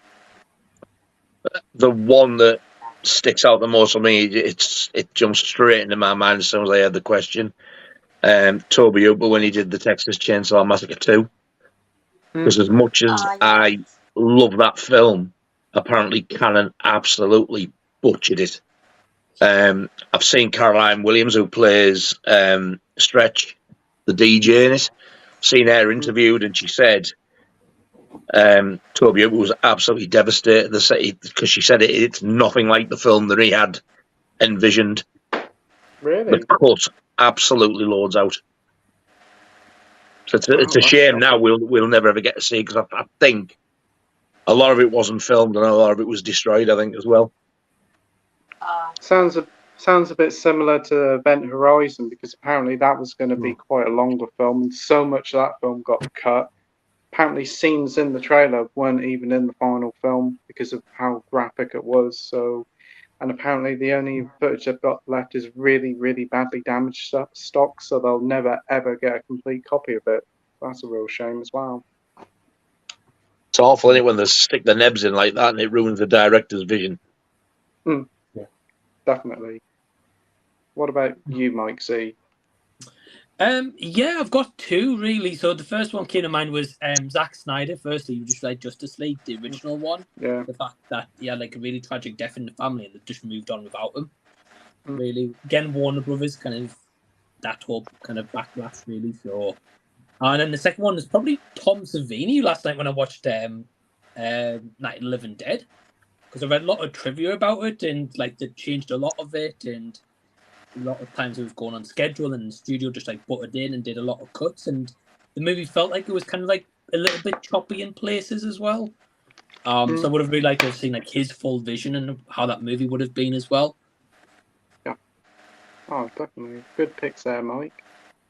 But with Warner Brothers, it seems to be their whole DC, they just can't seem to have a control of. They don't know what they want to do with it.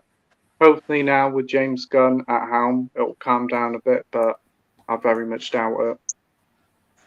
I don't know if anybody's seen this, but if you're interested in the original Night of the Living Dead, that 4K steelbook that I got.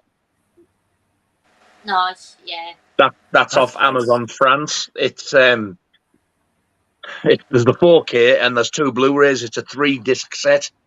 Is and it a Studio Canal release? Yeah. 16 quid. Wow. That's not bad. That's with the postage included, direct from Amazon France. That's on the back there. Oh, very awesome. Nice.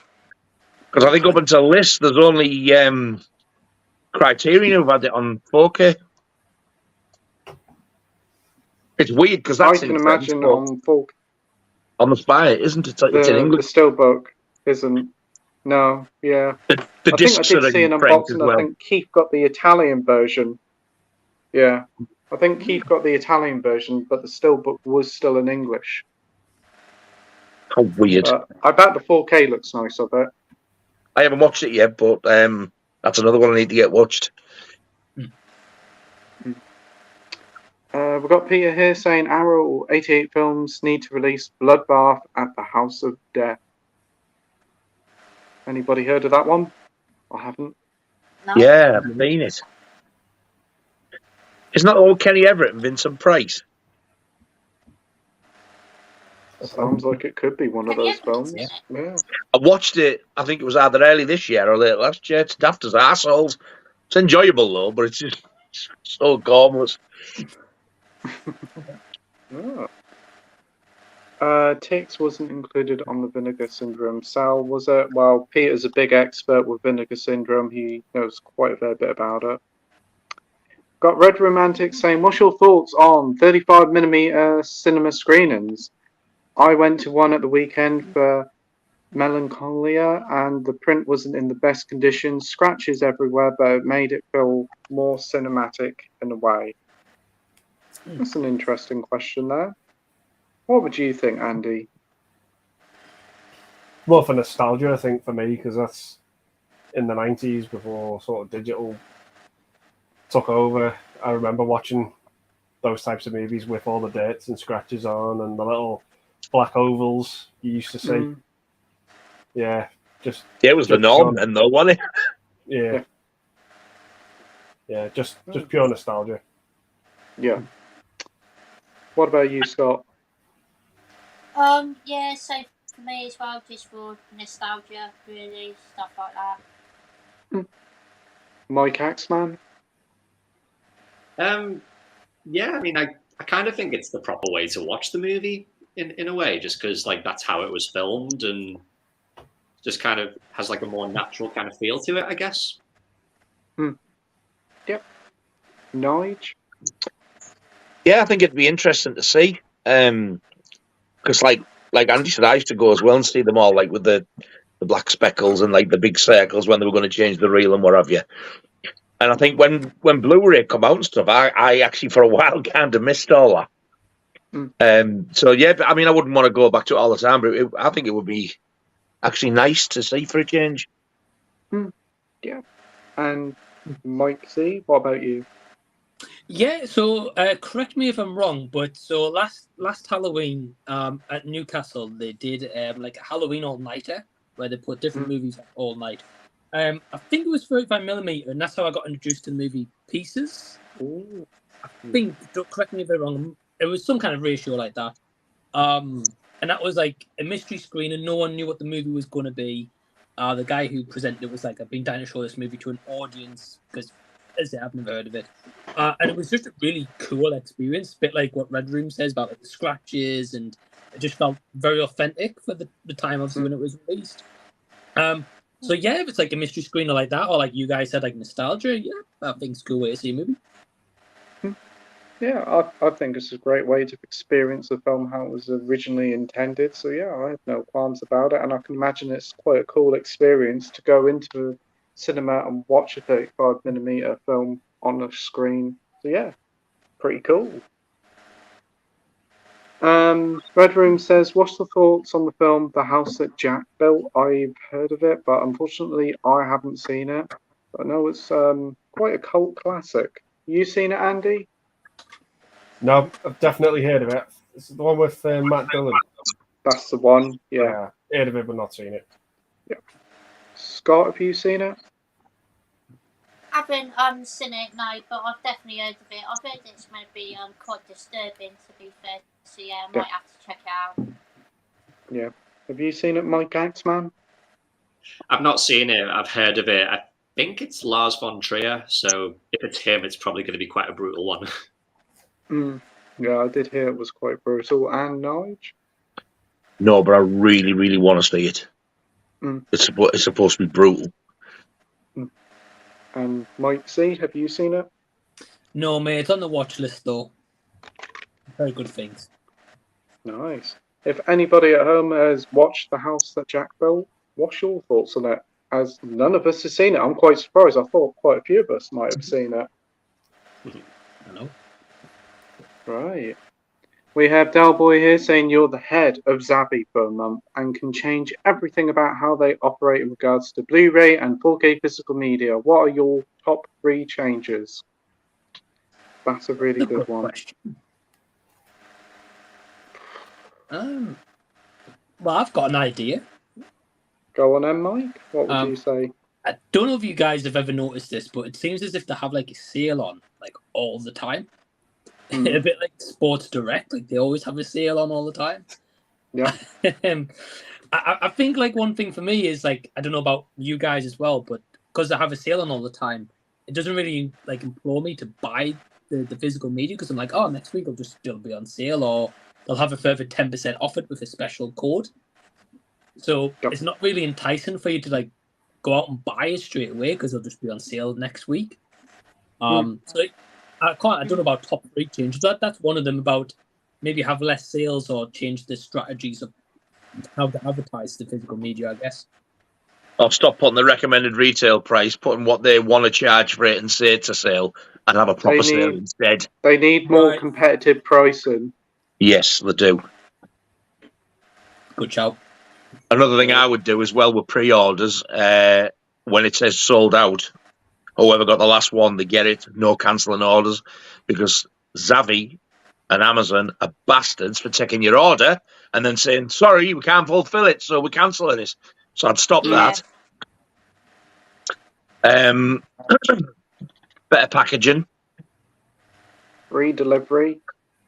And definitely, because they used to be. They're just getting greedier. I'm pretty sure it was free delivery that people are being more inclined to buy more.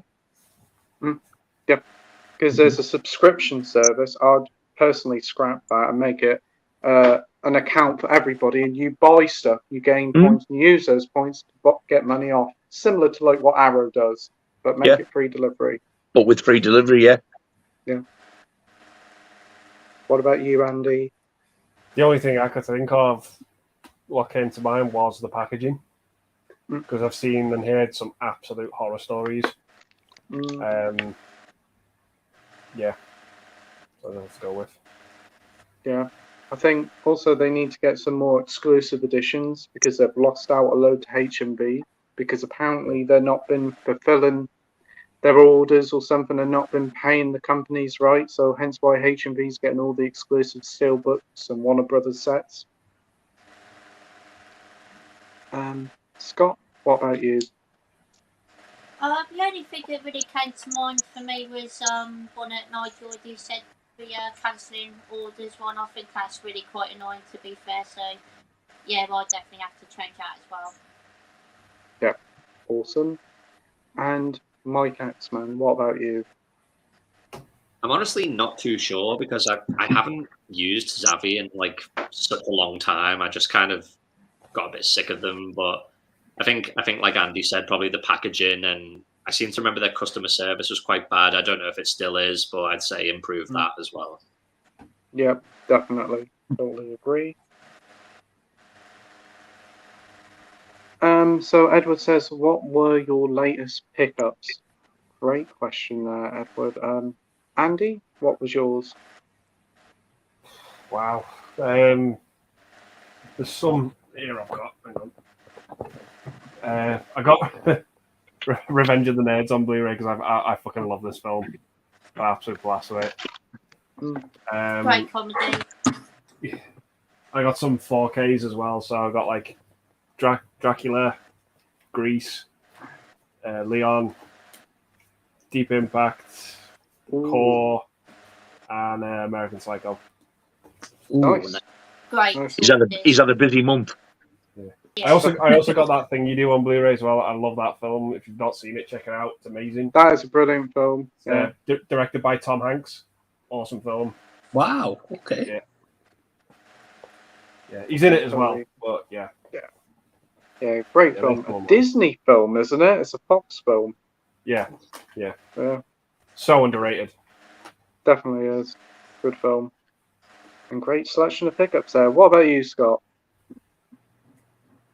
I got a Wraith. I was a big fan of that one, so I'm really looking forward to watching that for the first time. I've heard amazing things about that one.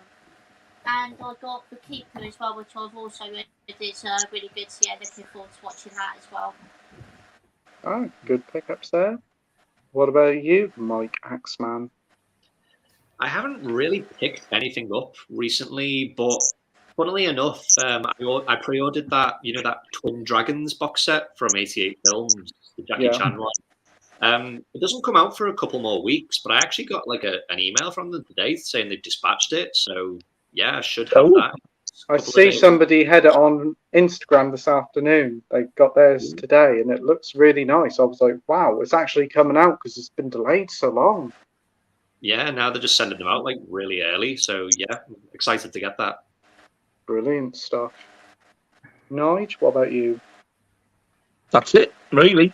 Just that. That Night of the Living Dead. I have been expecting that Film Vault Jaws box, but looks like I won't be getting that till Saturday now at the earliest. Awesome. What about you, Mike C? Yeah, so I haven't got any pickups recently, but I did get given an item recently. So shout out to Ryan Swales if he's watching. He actually gifted me a movie I've not seen before, but on Steelbook, Collateral. Ooh, good film. Nice. Yeah, I've heard like nothing but great things, but yeah, he actually gave me that recently, so I'm gonna be watching that one too. That's really nice of him. And if Jamie Batman was here, he'd definitely approve of that as that's one of his favourite films. Masterpiece, I'm guessing. Pretty much. Yeah. Bet. For me, I think the recent films I got the 88 Films release of the Thomas Crown Affair. Really nice edition. Looking forward to watching that. I got Leon and American Psycho, but on Blu-ray. Never seen either of those films before, so looking forward to watching them. And I also got, because I've been watching this Only Murderers in the Building, I want to watch some more Steve Martin films, so I picked up something called Bowfinger because Eddie Murphy was in it. Hey, that's funny.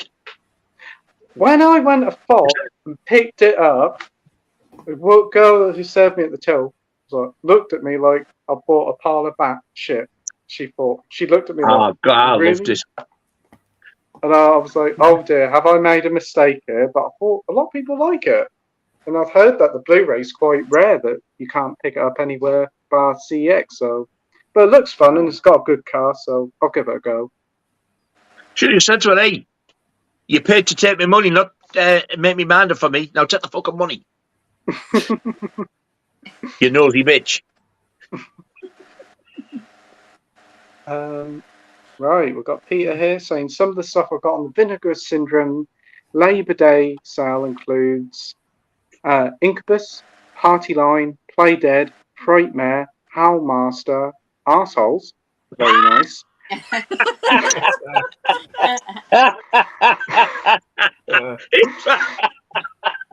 It's not the way you said that. Arseholes. Hellmaster, assholes. Oh man. Death by Temptation, Blood Theatre, Tinseltown, Trashy Lady, and lots more. Wow. Very nice. Sounds like it's have- a whole sale, to be You fair. could spend a fortune on their sites. Them and Unfortunately, I have not heard of any of them. So, but assholes. yeah, I've heard of Arseholes. Huh? I think we've all got one of them. And we all know plenty. Yeah. Yeah. But good selection of stuff there, Pia. Hope you enjoyed them. You enjoy your Yeah. asshole. I'm intrigued what Arseholes is about. Obviously, it's going to be about that, but what's the general gist of it? I'm intrigued That's now. the I thing. might have to- And they're just like these absolute bell ends. I'm sure it's about 2 people. I never read the storyline. The title was bad enough. Enjoy watching arseholes. With a limited edition scratch and sniff cover. Oh. You won't be watching Bowfinger, you'll be watching Poofinger.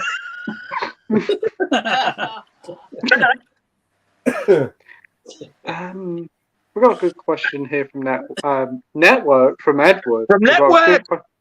Got a good question from Network Edward. Edward Network. Edward.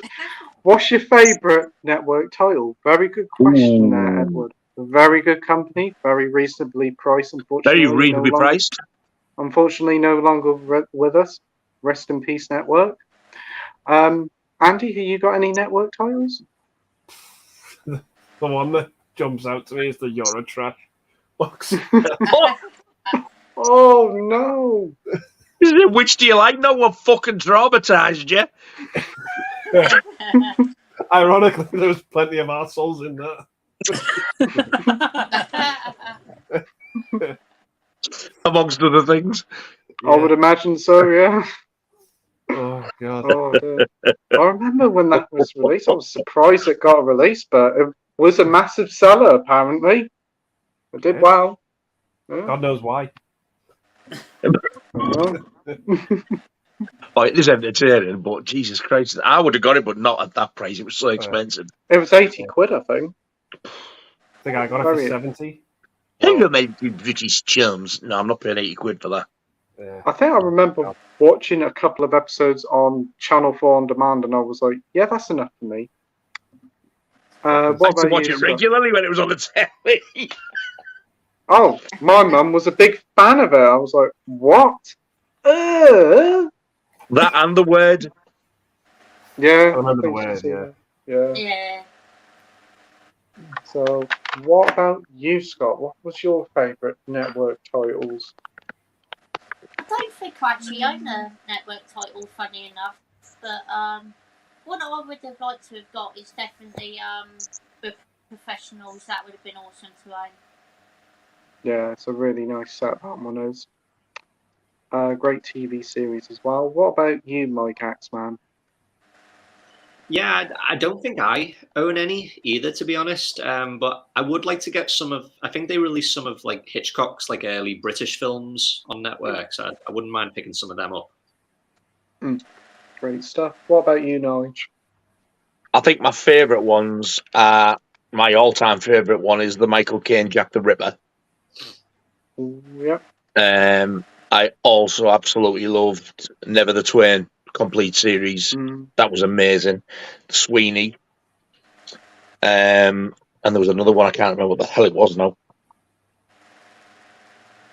But they've had absolutely loads of stuff out. They've done some cracking releases. Yep. Oh, I remembered a couple of the. I think I got, is it 2 or 3? I've got they released some of the Hammer films on Blu-ray. Yeah, and didn't And you they've watch really cleaned them up well. Didn't you get one of them from Network with Trevor Eve a few months ago and really enjoyed Shoestring. that? Shoestring. That one, yeah. What about you, Mike Z? Yeah, like Mike Axman and Scott, I don't own any of the titles, mate. I've seen your unboxings when you used to get them, and it looked like they really took really care and detail to them as well. Yeah, I'd have to have a look at really the good. list, you know. Yeah, they were a really nice company, and it was a true honour to work with them. Their releases were great, and pitch quality was amazing. It was like Pitch quality on Blu-rays, yeah, absolutely fantastic. It's like it was made yesterday. The professional box set was incredible, and the Persuaders one that they sent, some of the scenery looked immaculate and Blu-ray. Would have been cool if they actually ever got the chance to make 4Ks. They'd probably look even more impressive. Yeah. But some of the other stuff that they released was like some of the classic comedy films like The Likely Lads, Randall and Hopkirk Deceased. I also picked up a Sean Connery film called Ransom. That was a great little thriller, sat on an airplane. Really enjoyed that one. And they also did Weekend at Bernie's as well. That was a lot of fun. I bet that's quite funny, to be fair. I enjoy that movie. Was it them who did that film that I got called Assault? I'm sure that was them. That was a really good film as well. Might have been, because I've done a few American titles as well. And of course, who can forget the Carry On box set you got? Yeah? Well, I don't have that box set. I got the Agostini one. No, Assault's an English film. Is it? I thought it was Hammer, but it isn't, I don't think. But it's pretty naughty in parts, but it's really, really good film. There's one that I got called The Last Seduction. That was actually quite a good little film as well. And then I picked it up, it was only like £3. I was like, wow, this is really Marlon Brando? No. Is it Bill Pullman isn't it, I think? That's the one, yeah. It's a good little film. And it came with like a booklet as well, and both the Blu-ray and the DVD for like £3. Couldn't say no. We have Minhalju here, and he says, "Hey everyone, hey Minhalju, hope you're doing well." Hello, mate. He's asked where I've been. I've been away last week. This time last week, I was currently down Landan. It was interesting. It was a fun time away down at Landan. Yeah, I must try and get there sometime. Where was that again? Landan. Good old Landan.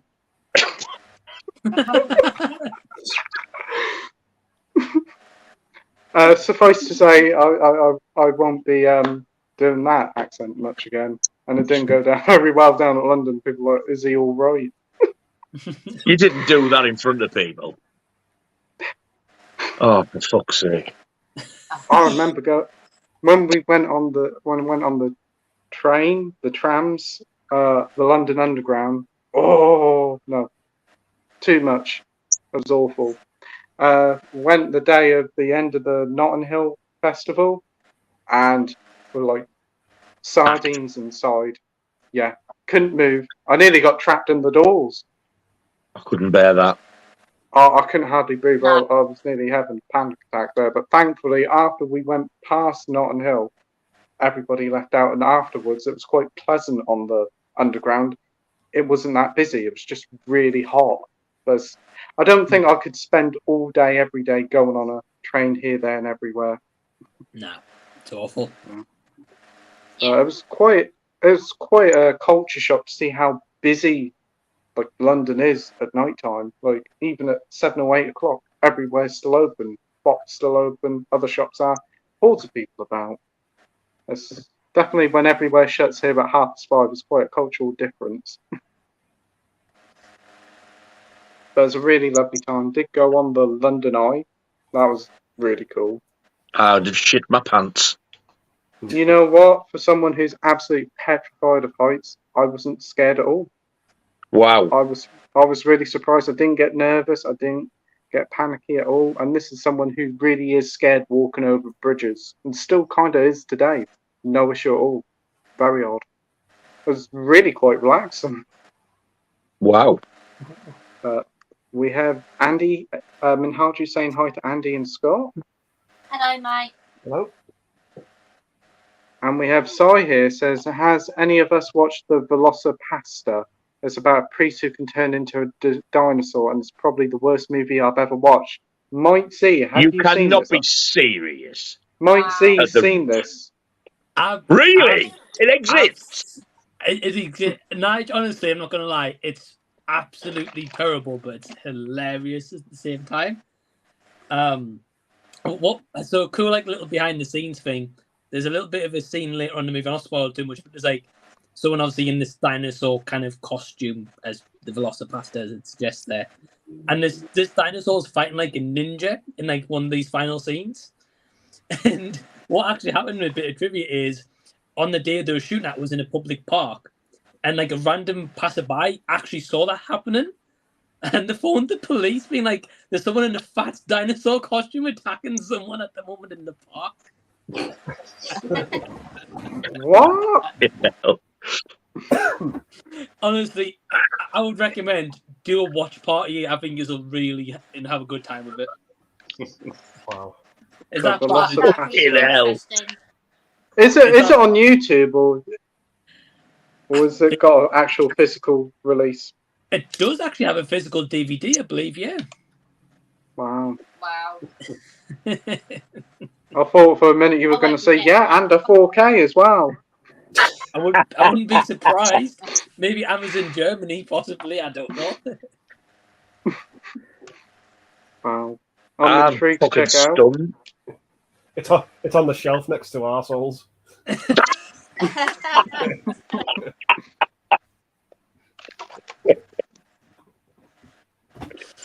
Oh man.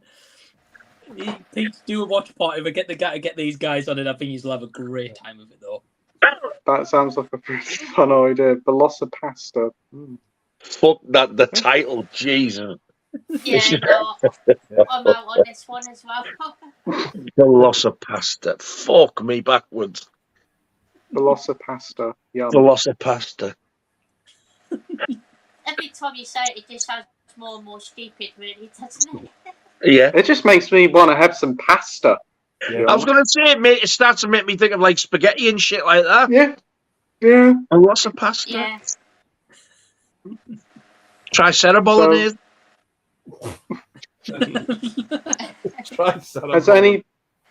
Has anybody else seen Velocipasta? No. T-bone steak, Rex. Fucking Velocipasta. Hey, mate. We're now just saying hi to Mike and Nige. What do you think, sir? We got Dave from Savage Zombie Review saying, "Evening, gentlemen." Hey, Dave. Hey, Dave. Hello, Hey, yo. Dave. Did you survive your soccer? Did you get home all right? We have you. Yoy. Shoy. We have Dr. Impossible here saying The Night Porter, Death in Venice, and Wild Strawberries, the three distinctive films. Which film out of the three would you pick based on their synopsis on IMDb? Evening to you. Mm. The Night Porter, Death in Venice. Isn't Death in Venice the new Agatha Christie film coming out next week? I think it is, yeah. Another Night Porter's got Charlotte. Is it Charlotte Rampling, the caller, who was in Dexter and Orca Killer Whale? Charlotte I Rampling. think so. Yeah. And doesn't it have I don't know if is it Dirk Bogarde or the other fella? Denholm Elliott. It's one of them two, I think, isn't it? I think it's Dirk Bogarde. I've heard of A Night Porter, to be fair. I've heard this one be pretty good, so I think I'd have to go for that one myself. I think it's a bit sort of bondagey weird, isn't it? It's an old film, though. I think it's Charlotte Ramplin's touch. Wild Strawberries? That sounds like a porno. Haven't got a clue what Wild Strawberries. Death Sounds in like Venice. Could be anything. Yeah. But if you said it's an Agatha Christie thing, I would probably go for that because it sounds the most normal. Same here. Death in Venice. I do to like me, a good whodunit. So do I. Yeah. So, Andy, what would you pick? I don't know. I ain't got a clue on any of them, to be honest. I'd watch all three. Why not? Why not? Scott? Probably The Night Porter. I've heard that's a pretty good film, to be fair. Filthy. I don't know what it's about, to be honest. I've just said Mention bondage and he's there. His face is lit up. What about... what about you, my Caxman? So I just had like a quick Google of all of them, and probably The Night Porter. It sounds kind of interesting. Sounds kind of controversial. It's about a concentration camp survivor who discovers her former torturer and lover working as a porter in a hotel, and they rekindle their relationship. And yeah, I think it does have a sadomasochism to it. Wow. Hey, when you first started with that synopsis, it sounded very, very much like the Stapo's Last Orgy video. That's the. Yeah, it might be something. Watch that as well, actually. You filthy beast! It's not that rude. It's naughty, but you know.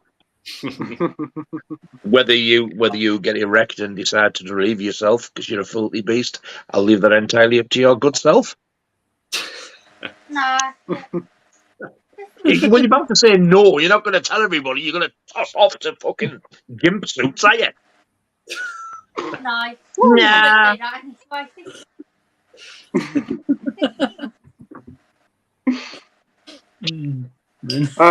What about you, Mike Z?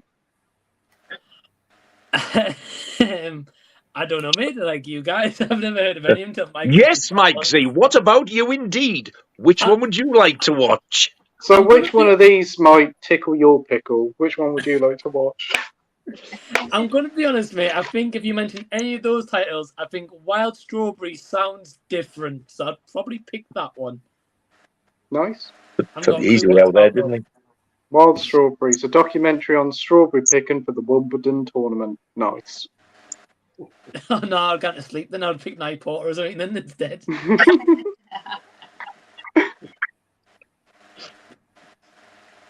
We have Dalboy here saying what the time is. 8:07. Pip, pip, pip. Thank you.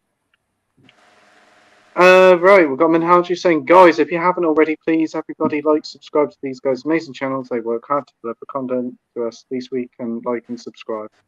Thanks ever so much. Thank you very much, sir. Thank you. Thank you, Minhaji. I really appreciate that. Josh says, I'm thinking of cancelling all my subscription services. It's getting too much. Yeah, it's getting ridiculous. I can agree with you. I'm going to give Amazon Prime another month and see what it's like with this new service that they're going to do. They're bringing it in halfway through the month. And if I don't think it's that good, I'll probably cancel it. Disney, I'm going to cancel in November.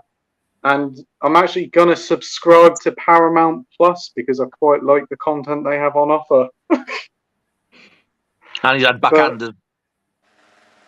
I've had 2 months free, courtesy of Paramount Plus. And Great channel. I do Very reasonably priced. And I do have some wonderful free subscription codes if you need one to join up.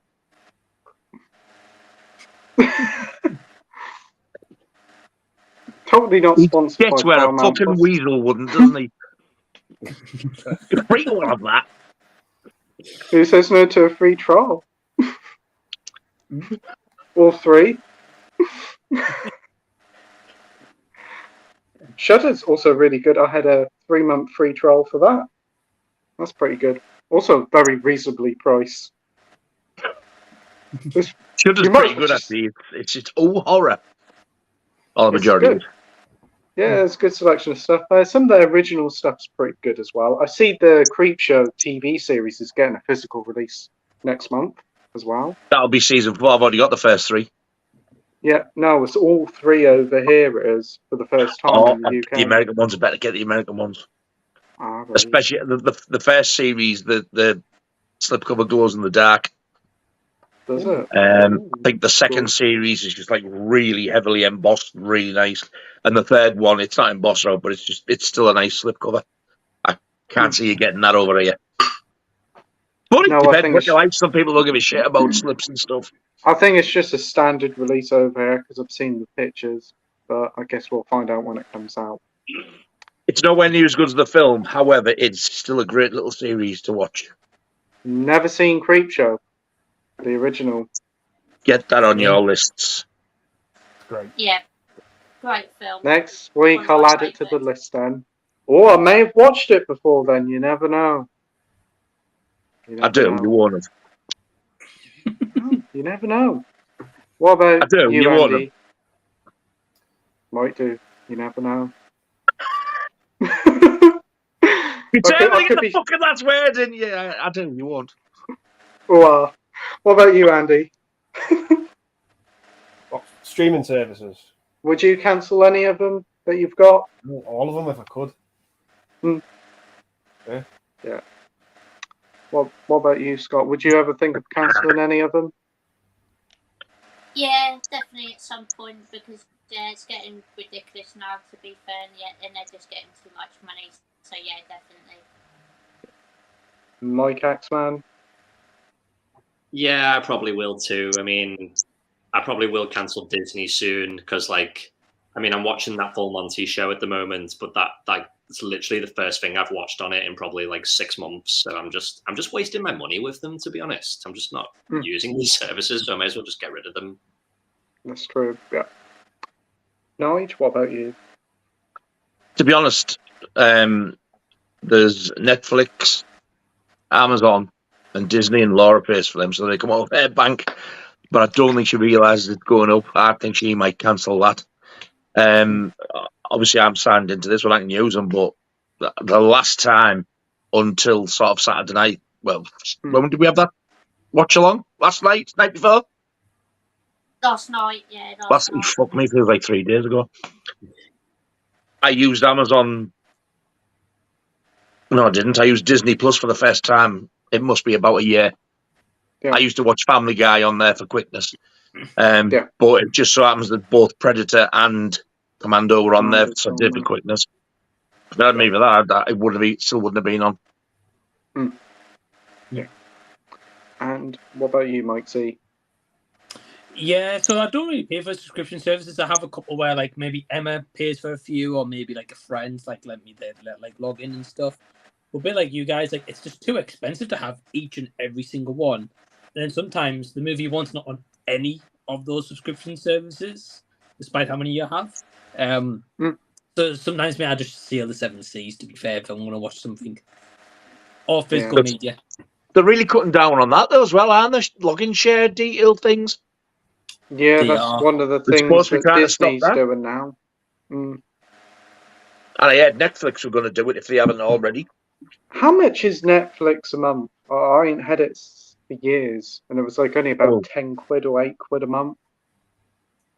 I don't know what she pays for it, to tell you the truth.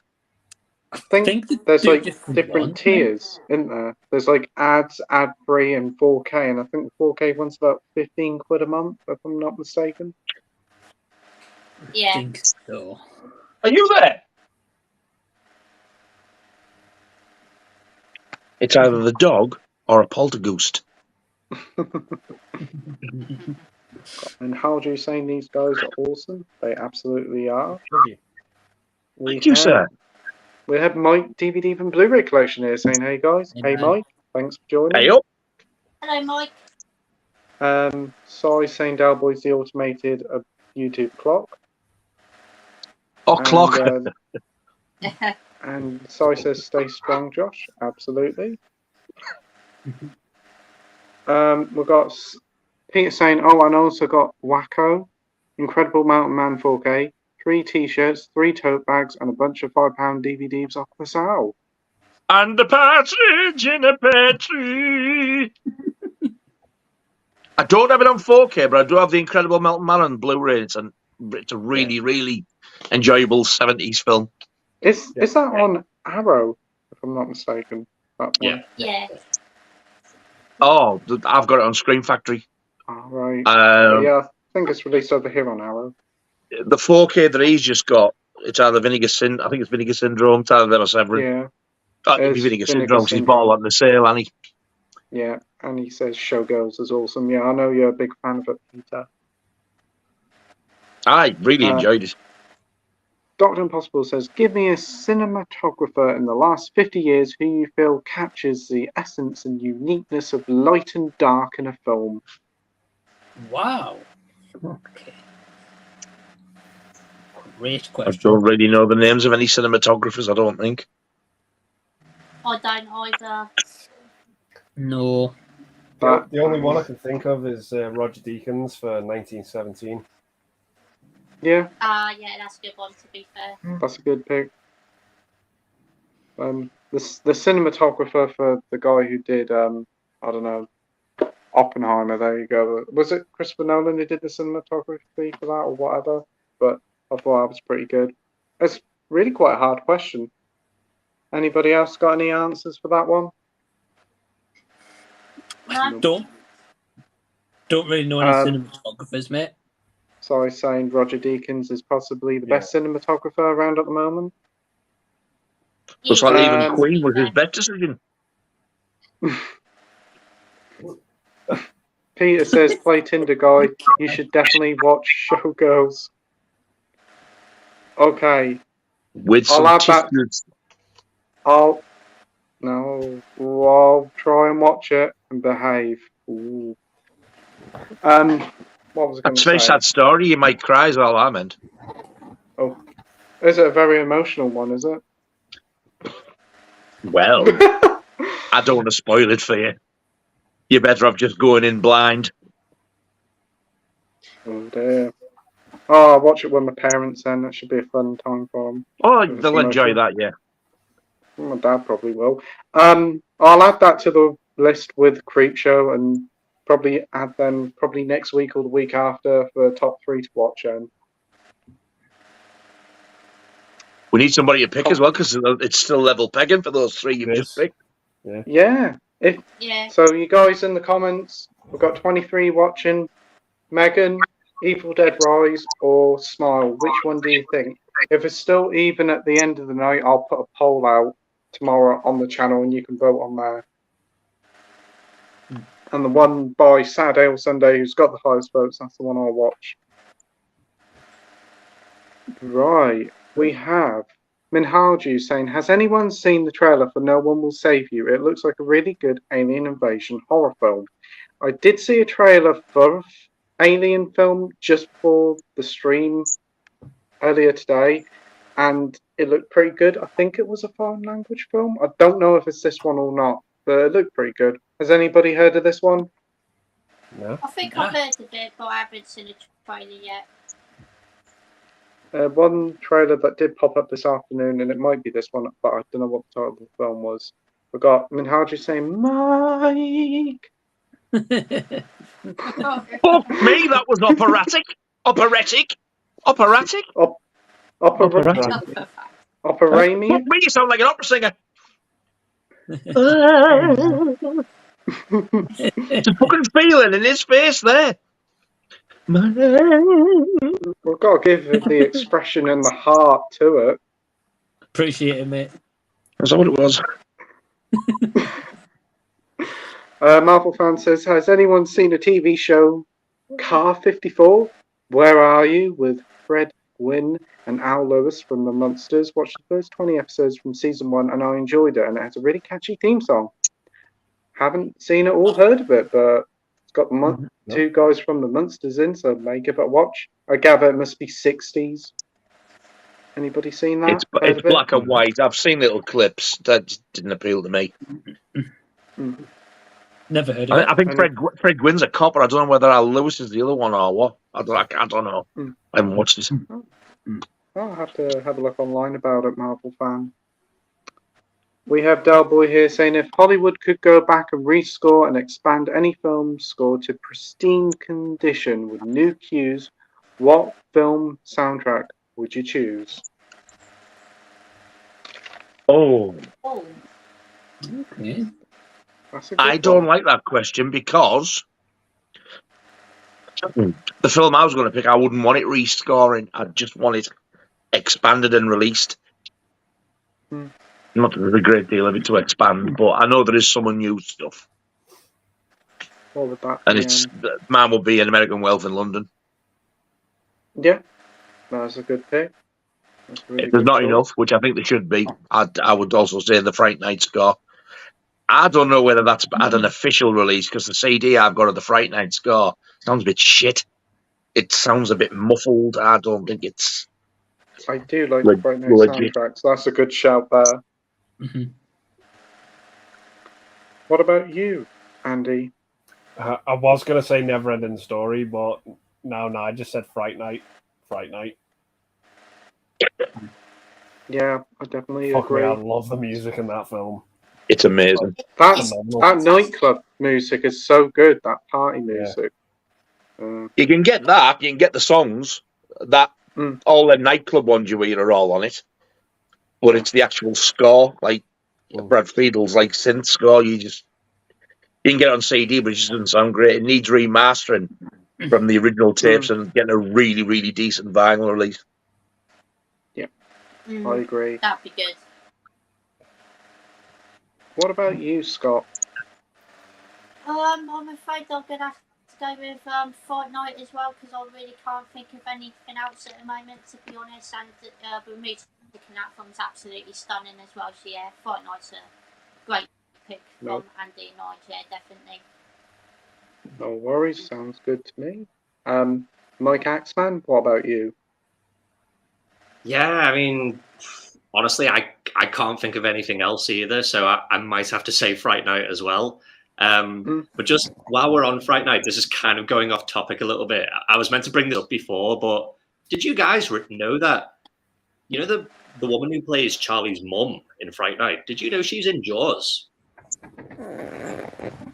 Really? No. That's who it is. It's Jaws 2. She's the woman who's examining the whale.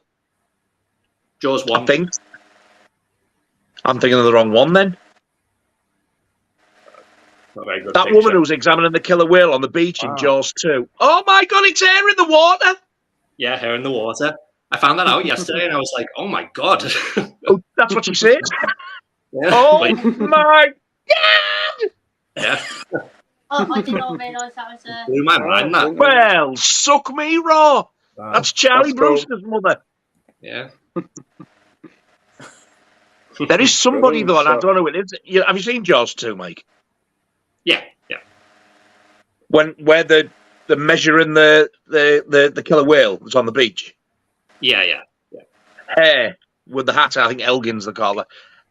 I've seen, I didn't recognise her, but someone come up and said, oh, she's so-and-so in Jaws 2, and I was like, bullshit. That's why I thought it was her, and I can't think of what it is. She's in now. Yeah, she is quite she does have like that one of those faces. So yeah, and I can't for the life of me think what it was. Yeah, I need to find out again. Yeah, awesome. Great trivia there, Mike. And what about you, Mike Z? Yeah, I'm going to be honest, go with everyone else with Fright Night, because I don't really listen to a lot of movie soundtracks, to be honest, but Fright Night's definitely like a movie I've watched like for the first time recently and absolutely loved it. So I'm going to go with that. And I'm a trendsetter. I don't know. I was fortunate enough to go to For Love of Horror convention in Manchester last November, where they had like the original Fright Night cast there. And really? Yeah, just like introducing them on the stage with the music playing was great. And this year, I'm going to see if I can book a photo, but they've got Chris Sarandon going, so I definitely want to get a photo with him. Oh, they've got Chris Sarandon there. Oh, wow. Yeah, definitely. That would be cool. Let's hope he takes his mask off. Somebody, Cameron was who told me he's a bit funny with the COVID mask. Still. I think he is. When you get your photos, it could be any fucker, couldn't it? Give us the mask and I'll sign your thing and say I'm Chris Sarandon. I've just ate a hippo.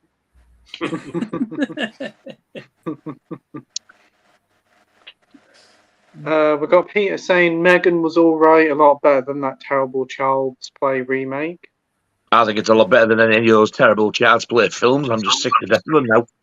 I went right off them. Yeah, I agree. Marvel fan says Car 54, where are you? Episodes are on YouTube. Oh, cool. You know American Wealth in London, the bit where they get the lift and they're walking along, and then it changes where they're walking down the hill towards the pub. Yeah. And you see them getting further away. That bit of music is my favourite bit of music in that film. It is absolutely gorgeous. I love it. There's a good bit of music there. Oh. Great movie. It is one of the best. I've got Min Harju wondering if Innocent Blood is any good. That's a John Landis film, isn't it? Yeah, that's one of the premium collections can't get hold of now, so... I got it. I've heard it's pretty good. Isn't it like vampires mixed with like sort of like gangsters in a way, and it's supposed to be a bit comedic? Yeah, looks fun. Seen it, Andy? Yeah, I got it when it was on the 2 for 15. Is it any good? Yeah, I really like it. It's nowhere near as good as American Werewolf in London, but it still is a pretty solid film. It's got just one of the best vampire deaths ever when he's in the hospital bed and the nurse opens the curtains and he just fucking bursts into flames. The effects of it on it are just so good. Wow. They do look great. Yeah. Okay. Nice. Scott, you seen it? Yeah, I watched it for the first time a couple months back actually, and yeah, it was actually really good to be fair. I thought it was a lot of fun. Great effects in it, and yeah, it's just a really fun film from the 90s. Great stuff. Mike Axman, you've seen it? Yeah, it's pretty good actually. I wasn't expecting it to be as good as it was, but yeah, it does have that very similar tone to American Werewolf, like horror comedy. But yeah, it's pretty fun. Brilliant. And Mike C, have you seen it? No, mate. To be honest, I've never even heard of it before this question. No. But it sounds great. I definitely want to check it out. And you haven't seen it, Nige, but I guess you'd like to pick I really up on want Blu-ray. It's finding it. I've been in a couple of HMVs now, and they don't have it. I think it is still available online, but the problem is the risk of getting it unsealed or damaged. That's the thing.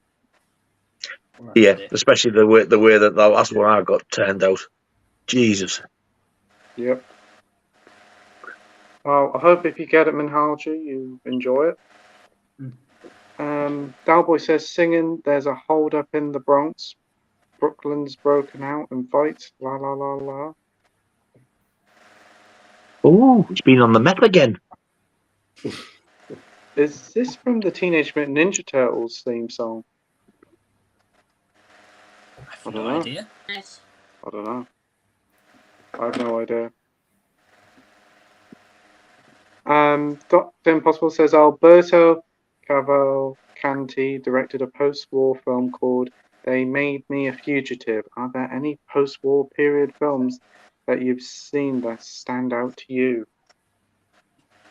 I don't know. Post-war period films. There's two post-Vietnam War films I like, because they're both like kind of horror-ish. One of them is Cannibal Apocalypse with John Saxon. And the other one is The Last Hunter, that first release that I got by Treasured Films. That really nice box set, yeah. It's a really, really good film, that, you know. Have they released anything else, Treasured Films? Because I haven't heard anything lately. Yes, Satan's Little Helper. Oh, that one. Oh, cool. And I've enjoyed both of them. Have they got anything else coming up yet, or haven't they announced anything yet? I don't know. I'll let you know because I need to go and check. I don't think they're due if it's already the last one, but I don't. I mean, it depends how much they make. That maybe the more they make, the more they'll release. So it might sort of speed up. I need to have a look. What about you, Andy? What's a post-war period film that stands out for you? I've talked about it before, but I might have to go with Targets. Target? Oh, good pick there. Great pick. Is that Boris Karloff thing you were about? Yeah. Yeah. With the fella who's got PTSD. He kills his whole family. Yeah. Oh, yeah. That's the one. Yep. I watched that movie because of Andy. Yeah. Oh, brilliant stuff. I'll have to check it out. Scott, what about you? Does First Blood count as a post-war film? I would have said so. It's post-Vietnam, it is. Yeah, so I'll probably have to go absolutely. Love that film. I think it's one of my favourite films of the 80s, to be fair. So yeah, definitely have to go with that one. Yeah. Oh, that's a good pick there, Scott. Mike Axman, what about you? Yeah, the first film that came to mind for me is there's an Italian film called Bicycle Thieves. It came out in the it actually came out in the late 40s, so only a few years after World War II ended, and it's basically just about this guy who his bicycle gets stolen, but he like needs it for his job. And honestly, like I've never known a movie with that kind of synopsis to be as heartbreaking as it is. It's like it's an incredible film if you guys haven't seen it. Never heard of it. Great stuff. I've heard of it, but never seen it. But yeah, it's a great film.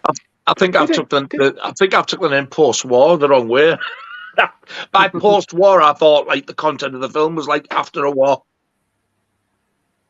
Now we said black and white's made me think like films that were made after the war, like just after the war. Oh, okay. I mean, I think the one I've said it's a bit of both. So it came out a few years after the war, but it does the plot does kind of, like it's about people rebuilding their lives and stuff after the war and stuff. So it's kind of a bit of both. Great. And what about you, Mike Z? So I don't really have a specific one, and I've got like two I'm going to mention, but I think they both kind of take effect in war, so it's probably not really answering the question. But I'm going to go Schindler's List, which I know it's in the war and it's kind of after the effects, and Casualties of War as well. But again, that's a great film.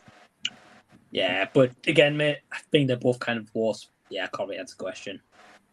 Yeah, Casualties of War, I really do want to check that one out. I've heard nothing but amazing things about that one. Is that the out of print premium with Michael J. Fox? I was that's the one. Just about to say I've been trying to get a hold of it, Nige. I've seen it once in CEX used, and I didn't pick it up, and never seen it since. People want a fortune for it, I think now. Yeah, I remember I looked on eBay a couple of months ago, and somebody wanted 60 quid for it. Yeah, good luck with that, dickhead. It's sold. What?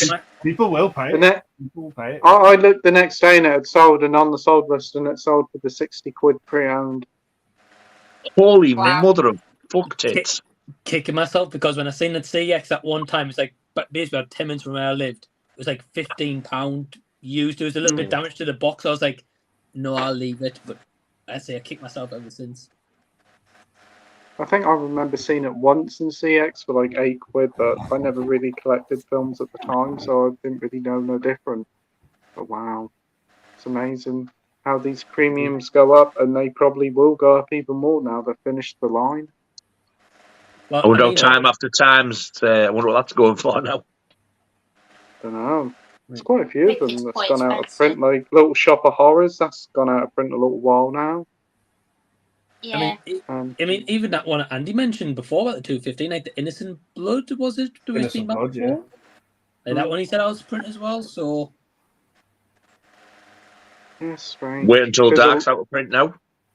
Yeah, I think The Scan of Darkly, I picked that one up. That went out of print, and Blow and Donnie Brasco, the two Johnny Depp films, are out of print. They're actually really good films as well, to be fair. I really enjoyed those three. Yeah, they are. But it's a shame because a lot of the premium films now are coming out as standard releases, like for about 8 to 10 quid. So yeah, it's the end of that line. Even though they keep saying in store we're getting some more coming, but it's been over a year now. I don't think it's going to happen.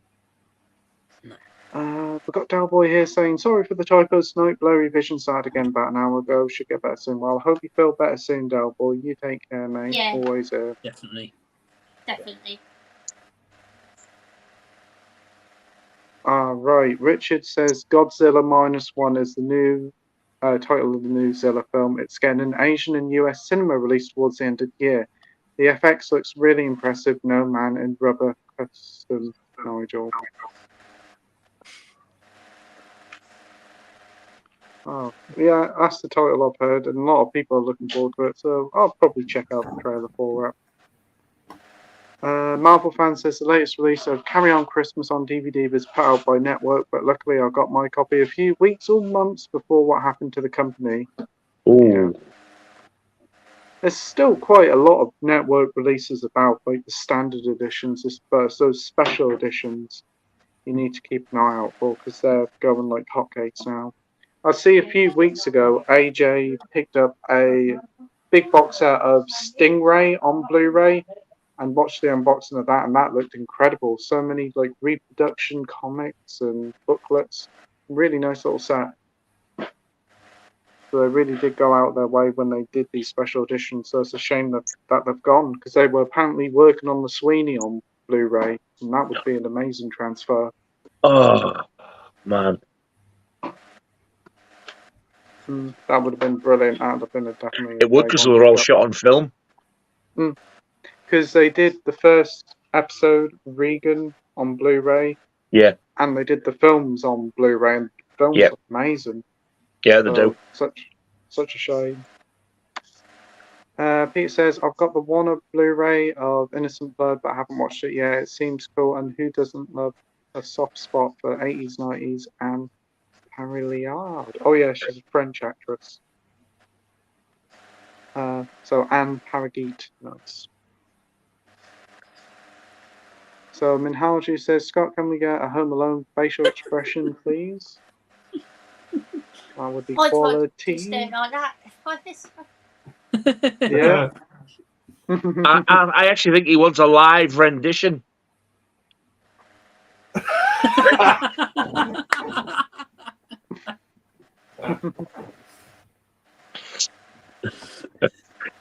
Message in a bottle. Message in a bottle. Message in a bottle. No, say I heard a funny noise impression from a 3000 song from Busted. How would you all remember all these? Yeah, I remember that. I remember that one. I can't remember what context I did it in, though. You took it back because you smell a funny noise. Oh, it was a burger, wasn't it? Yeah. Can you check that? Because I heard a funny noise. That's all I can remember. I can't remember nothing else about it. I spoke that much bullshit. Nice day for a white wedding. Nice day for a white wedding.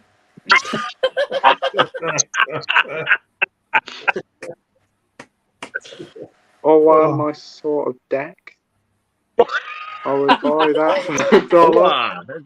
My sort of deck. Yeah, what deck?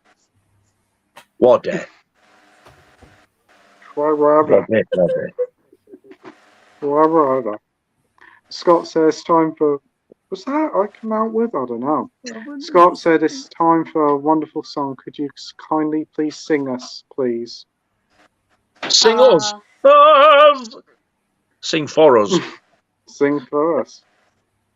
For I us. honestly don't know. I can't think. No serenading tonight, Minhalju. Ladies and gentlemen, welcome to the Scott Request Show.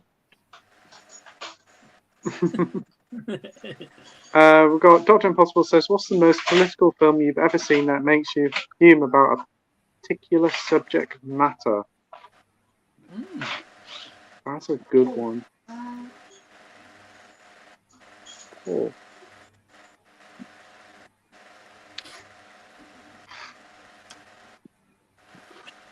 I don't think I've seen that many political films, to be fair. I think I've avoided if you need to watch I've seen a few political films, but I don't think I've ever watched one purposely on the matter that I knew would just make me fume. So, yeah, I can't really think of anything. Andy? Would you class the 9/11 stuff as political? I don't know. If not, can't think on. Yeah. United 93, I was fuming at what the fuck happened, and I wasn't particularly happy about the fucking president's reaction when he got whispered in his ear. America's under attack. Great stuff. I'll just read Humpty Dumpty one more time. That made me fume. Yeah. As it's got a politician in, and yeah. But I don't know. It's a bit of a hard question thing. Have anybody else got any choices? I'm going to say one to play on the words fume. There's a movie with Aaron Eckhart called Thank You for Smoking. Oh, yeah. Really good movie about it's kind of like a debate about whether smoking should be promoted in America or not. It's really awesome film. I can't remember when that came out, and I think the front cover of it is like a cigar pointing at you or something, isn't it? Yeah, I think so. Yeah. Minhaj is on about Crank. It's like MODOK. Wouldn't you agree, Andy? There's not much difference between them. The similarities are there. It's Krang's voice. I daren't do an impression of it. Jesus. Are you capable? Can you do an impression of it? Yeah, maybe. Do it. Oh, join the request show. Hey, not a fucking chance. No, I won't. No. If I knew Craig, I would do an impression, but I don't know him. I'd never live it down, Jesus. Didn't a well-known dead DJ do a cover of it, Andy?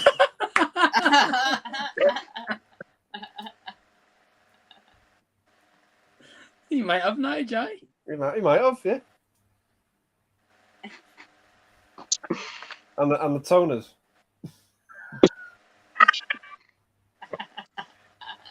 That's some good hits, then. Smelling me, smelling you. Especially when there's a pot and Dave D, Dozy Beaky, Mick and Titch. What? Which artist I is this? nearly slipped out with it earlier on. That's all I'm saying. I'll tell you later. You nearly slipped it out. Oh no! We're heading into dangerous territory now. So very. Let's move on. Yeah. We have Dalboy here saying Disney now releases are Snow White, Fantasia, Cinderella are being restored in 4K, Nightmare Before Xmas is in 4K must. All of the proposed titles are going worldwide if they sell in the USA. I think Cinderella's already out here on 4K, and Snow White has already been announced over here. Fantasia would be pretty good, but I think Nightmare Before Christmas is the best on 4K. That would look amazing. I'm glad they put them out. I can't fucking stand that film. You can't stand Nightmare Before Christmas? Oh, I watched it once. It just irritated me from start to finish. Like, they forgot how to talk. All they do is fucking sing. And the songs aren't even decent. No. Fuck off. Didn't you like the Oogie Boogie Man?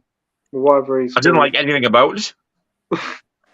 I'm going to say, Nige, first time I've seen it twice. First time I watched it, I didn't like it like at all. And second time I watched it, I actually really enjoyed it. So yeah, but the music's shit. So it's just not going to improve. It's amazing how much popular that film is. It's like you still see like merchandise for everywhere in H&V, and there's like people really go into the lore of the world as well, which surprised me for like a 70-80 minute musical from the 90s. Crazy. Just be thankful I like fucking Predator. I'm glad you like Are you going to watch Predator 2 next? I don't know. It's got Danny Glover in it. Yeah, and it doesn't have Arnie, and it's It's actually not bad, to be fair. I quite should have been like fucking left alone because it was a good ending. it. True. Very far fetched, but it was good. Prey isn't too bad. It's very stripped back. You might like that one. It isn't too bad. Yeah, but then you're going to try and say, oh, you need to watch Alien vs. Predator. I haven't seen them all. Not a fucking cat in hell's No, chance. you don't. You don't need to watch any of No. them. Prey's a standalone film. Oh, And you have one of the best movie dogs in it. Very good boy, he is.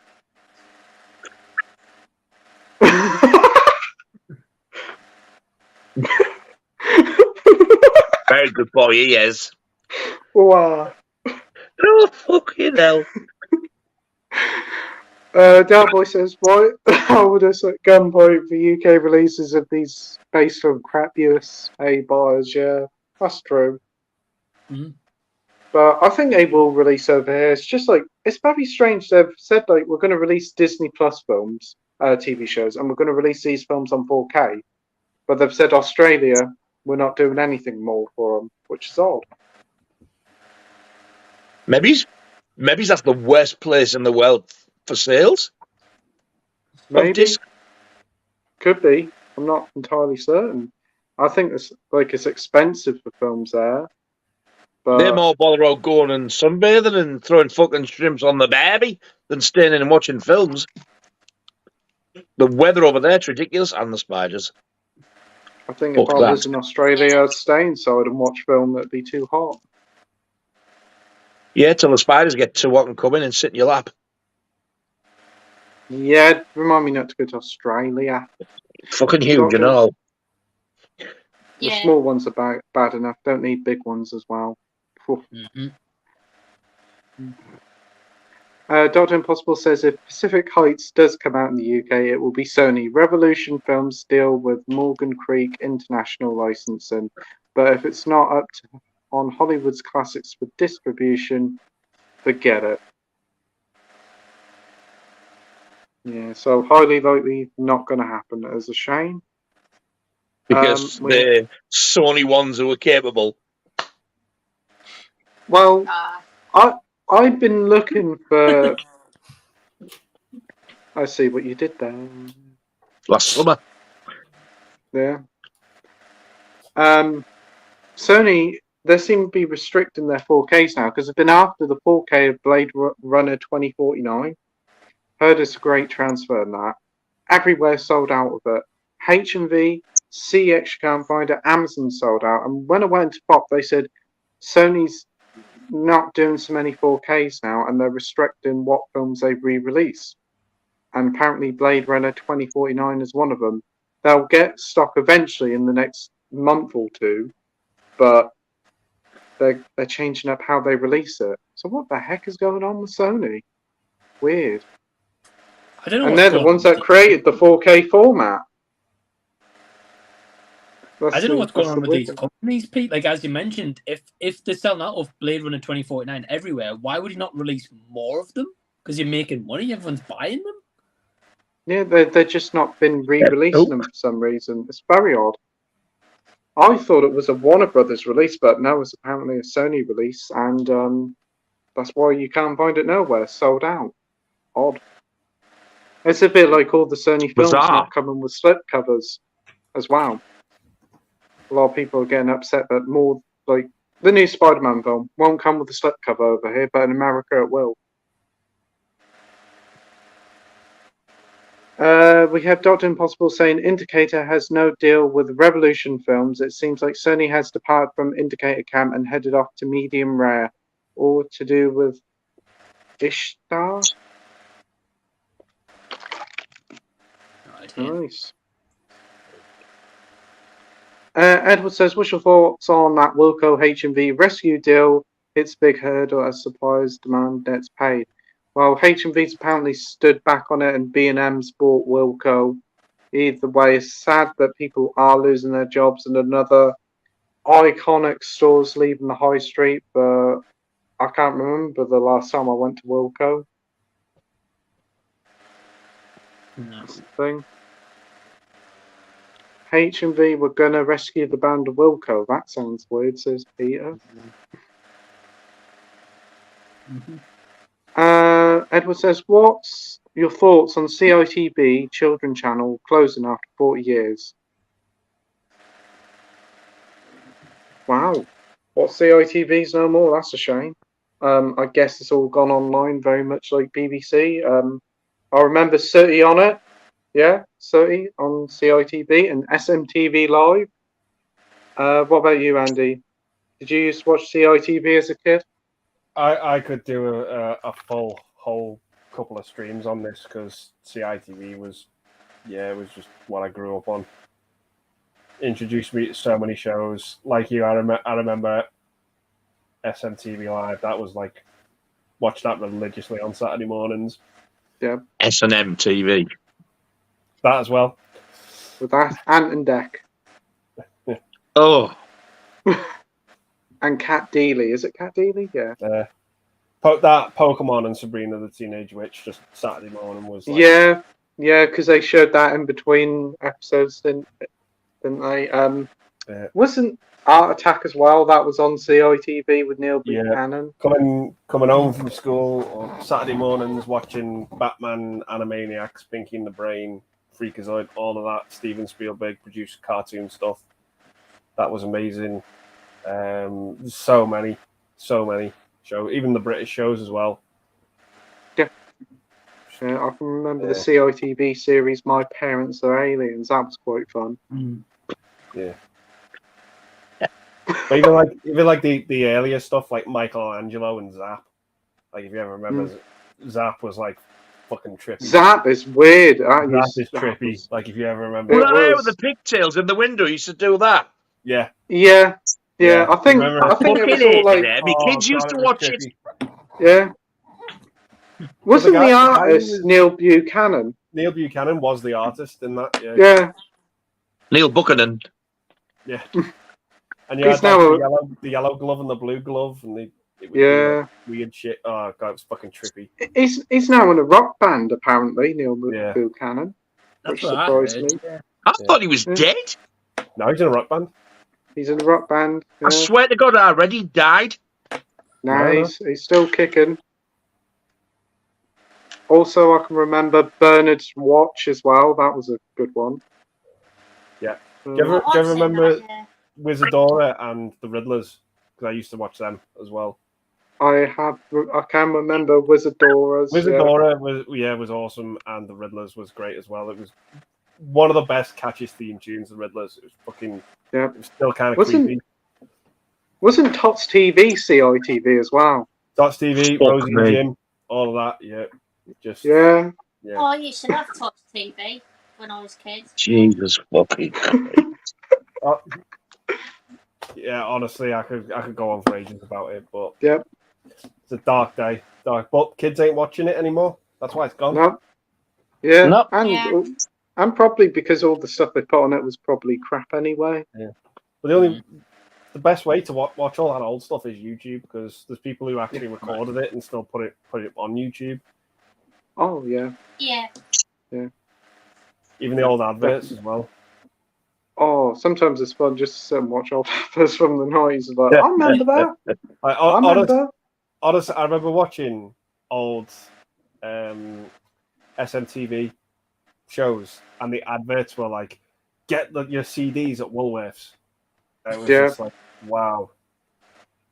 Or be like I remember Woolworths advert in the 80s. I think it was 84. And you know that Cockney singer with a stupid haircut? Is it Joe Brown they called him? He's on it anyway. He's on it. And it was like, it was a Christmas advert and like giving you gift ideas. It was one where when they put the big song on, lasts about 5 fucking minutes. And he had hold of Duran Duran, Seven and the Ragged Tiger on vinyl. Before CDs. That's on Woolworths. That's on Woolworths, you daft cunt. That's on YouTube. And then when I watched it, I was like, I remember this advert. Yeah. Wow. Yeah. Be All the- surprised what you find on there, advert-wise. All adverts for like old films and games. Oh, coming in cinemas in September, such and such, such and such. There's Like, channels that wow. specifically do it. They specifically show just the adverts. Yeah. From the 90s and 80s. It's crackers. Yeah. It's really good for nostalgia and that. Yeah. Some people must have had video recorders before they became popular and kept the tapes, because I've seen TV, as they're called,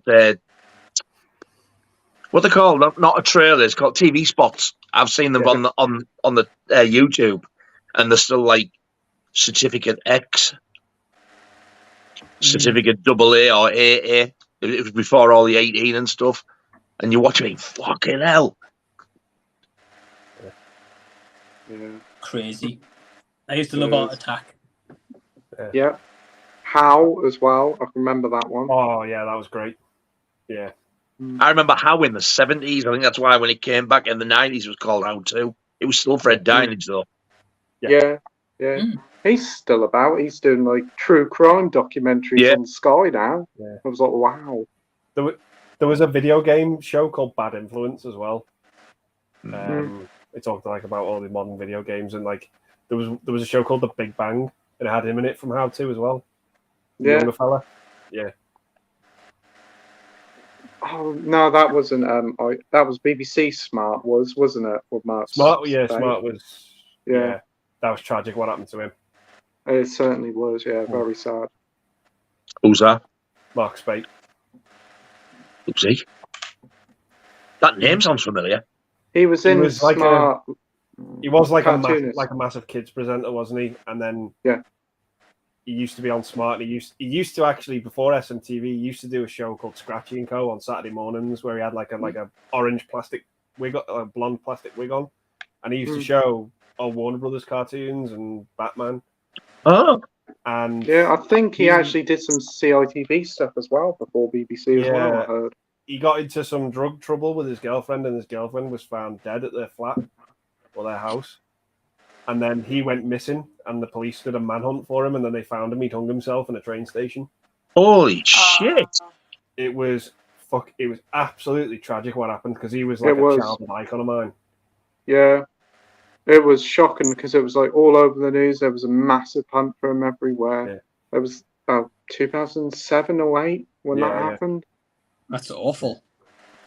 Yeah, it is. It is. Yeah, very upsetting stuff. Yeah.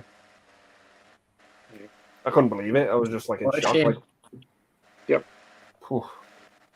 Absolutely shocking. But if you saw him, you'd recognise him. Yeah, you would have done. Yeah. He was always around on like BBC kids shows. Yeah. What about you, Scott? Any CITV kids shows you remember watching? I remember to watch TV and Brandon's watch quite a bit. I used to watch those, but other than that, I can't think of any others off the top of my head. A few others that I have seen, but I just can't remember them. No worries. What about you, Mike's Axeman? Yeah, there was probably all sorts, and I'm going to assume they were all on CITV, like Batman the Animated Series, Power Rangers, I'm guessing was on there. There was a show I used to watch. I don't think many people like used to watch it, but I loved it. It was like a CGI animated show called Reboot, and it was like like I remember that.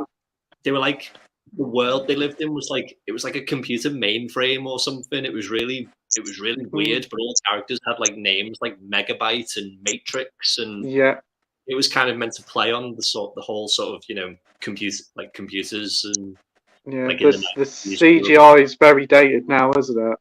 Yeah. I just remember I used to love it. I used to think it was such a weird show, but that's one I can remember. There was another one that was similar to that came out a couple of years afterwards, and that had like CGI, and that is awful CGI, but ugly Martians. Yeah. At the time, it looked the CGI looked awesome. Like at the time. Yeah. I remember somebody showed me it a few years ago. I was like, "Wow, that is bad." Yeah. But ugly Martians. Yeah, and the biker mice from Mars. Oh yeah. The what from Mars? Biker mice. biker mice. From Mars. Yeah. No wonder you have all lost the fucking plot. Can't you remember the classic biker mice from Mars on their Oh, chopper all on bikes? 4K. Oh, well, I'm I jealous. must admit, I've never heard of that before, to be fair. Biker mice from Mars. Oh, It's fucking beyond stupid. can you remember anything from CITV and Norwich throughout the years? Quite a lot of what you've said, because my fucking daughter used to always have like Rosie and Jim and Chili Tot and whatever you call them. I'm a Tot, she's Wheeze and Tot, them fuckers. She had them on. She used to watch the Raggy Dolls, because she had that on Raggy video. Oh, God, what else did she used to like? I can't think. She used to Funhouse Oh, Pat Sharp. with Pat Oh, Sharp. Was that Pat BBC? Nice. CITV, I think. When he had long hair. Yeah, mullet. And he actually does look like Eddie off the first Iron Maiden album cover. But I'm sure was CITV a thing when I was younger? Did it start in sort of 80s, 90s? I think I was past all that, I think. Yeah. But yes, I do remember, unfortunately. And Mike Z, what about you? Remember any of I'm going to show you. CITV I'm going to show you the picture of Pat Sharp while Mike answers. Very cool. Yeah, maybe just a couple that you guys mentioned. I think more specifically, like I know growing up, Rosie and Jim, that was definitely a big one. And definitely Art Attack. Used to love that show. Coming in from school, putting it on, and I would just sit and watch episode after episode of Art Attack. And you'd always guess like what he was creating at the end of the episode when it gets revealed as well. Yeah. Always remember Yeah, that. it's really good. And he used to do those big art things, didn't he, out in the garden or something? Yeah. That's Pat it. Sharp, ladies and gentlemen. Oh, wow. He's seen better days. He's had The a rough resemblance kid is round, hasn't uncanny. So as I see Pat Sharp, I was like, fuck me, it's Eddie. You should pick it up and put it to the screen and say, hey, kids, welcome to Funhouse. he? Hey kids, welcome to Funhouse. You enjoy that? He-Man. He-Man, there's another one. Yeah, He-Man. And is it He-Man. She-Ra? Yeah, that was fun. He-Man. No, Thunderbirds was on BBC, I think, when they replayed it. But they did bring it back on CITV, I think. Dalboy said, trouble is they went into admin, not liquidation, different set of rules. Yeah. It's a shame. It is definitely sad. Marvel Fan says, Hotel 4 Transylvania was exclusive to Prime Video, but 3 years has gone by that it's getting a UK physical media release. But I say the first Hotel Transylvania movie is worth a watch. Really, it's been 3 years since Hotel Transylvania come out. Yeah, that as well. Wow, it's been 3 years. Wow, that's blue boy. 3 years. Yeah, that was my reaction when it came out to Prime. But hey, it's good as coming out for fans of the films, but not too fussed for me. Anybody else looking forward to Hotel Transylvania 4? No. Nah, mate, couldn't care. We've got Pop and the Popcorn here saying hi, friends. Hey there, thanks for joining. Hello. We've got her there. Popcorn. Born in the 70s Gaming's here saying hey. Hey. Hello, mate. No. We've got Dalboy here saying my channel, I'm looking forward to a newer webcam and more edited videos to make it more fluid. Otherwise, I have ideas, but we will see if they expand to being made. Awesome. That sounds good. And going live. Awesome. Great to hear you making some live streams too, Dalboy. Cool. Yeah, that's really cool. And a better mic because you're very quiet on your streams. I always have to turn the telly up and then when I forget and stop it, and I'll shit myself when it blares out. We've got Dalboy saying giveaways on YouTube channels. What's your thoughts? Good thing, bad thing? Are some breaching YouTube rules, i.e., Data Protection Act for email details to winners, etc., etc.? No, I mean, just to jump in quickly, mate, with this one because I'm gonna have to head out. But I guess giveaways on YouTube. Don't know about you guys, but if you give a giveaway, it's up to that person to enter if they want to enter it or not. Yeah. And if you're going to do a giveaway, like I know I've done a couple in the past. I think I've sent something to Scott actually when he won Joker. Like Scott entered that at his own will, and I said, "Look, are you comfortable giving an address?" So it's up to the person if they want to do it. I guess no one's forcing you to enter these giveaways. That's very true. Yeah. Very good point. Yeah. Yeah. Yeah. I agree with you there. Yeah. If you enter a competition, you are obviously there is a chance that you'll win it, and you will have to give your address over. So, as long as you do it for I don't know, something like Messenger, you're fine. Yeah. Yeah. So yeah, I would totally agree with you there, Mike. Yeah, I have no issue with competitions on YouTube. I think it's a good idea. It gets people involved with the channel as well, and also gives something back to people who watches your channel. So yeah, great idea. What about you, Andy? Completely agree. Yeah. Yeah, it's if you're going to enter it, you're going to have to give your email over, aren't you, to or address over to get your prize or whatever it is. Yeah. If you don't want to do it, don't enter. Absolutely. Scott? Yeah, totally agree. I've actually got a giveaway on Sunday actually for the Batman trilogy, so I'll be giving those out on Sunday. So yeah, definitely up to the individual as well if they want to enter as well. So yeah, definitely. Awesome. What about you, Mike Axeman? Yeah, exactly the same as what everyone else has said, and also it's not like you're giving your details to everyone to see. It's only really between the organizer and the winner. So yeah, I don't see an issue with it, to be honest. Absolutely. And Nige? Yep, totally agree. Awesome. Pete, I'm gonna have to head out though, mate, because I've got to take a shower and I've got to leave for Birmingham 8 in the morning tomorrow. Yeah. No worries, Mike. Thanks ever so much for joining, mate. Hope you have a great time at your gaming convention tomorrow. Thank you, mate. Definitely. Yes, enjoy, mate. Thank you very much, Pete, for having me on, and great to see you guys as well. Thank you for having me. You too, mate. It's great to see you again, Mike. Definitely. You too, mate. Have a good night, fellas. See you later. And you. See you later, bud. See you, Mike. Bye. Take care, mate.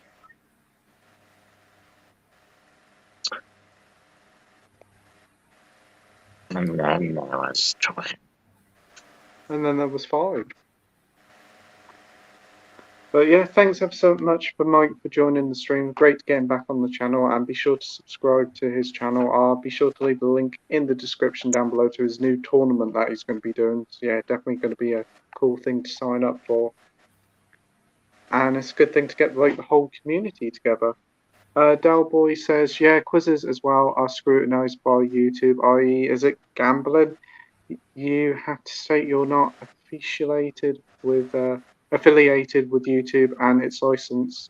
Complicated subject. I wouldn't say it was gambling because it's not like you're charging, unless you are charging to enter. All sorts of rules and data protection. Yeah.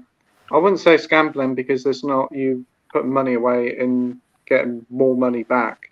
Yeah, exactly. That. So, yeah. But I can get where Dalboy's coming from. There's all sorts of legal things going on in the background, and it can be quite difficult these days, especially with all the data protection laws. Unfortunately, the big companies themselves don't play ball with them, though. That's the thing. Sai says the house that Jack built is awesome. I think that it's Bruno Gann's last movie. Some scenes are a bit rough, especially with Riley Keough and the scenes where he's young at the lake. Okay, I'm intrigued. Peter said on here, think Leon Talks Film loves House that Jack built, if I remember correctly. Yeah, I think he does. I have heard him talk about it a few times. We've got a question for Mike, but he's not here anymore.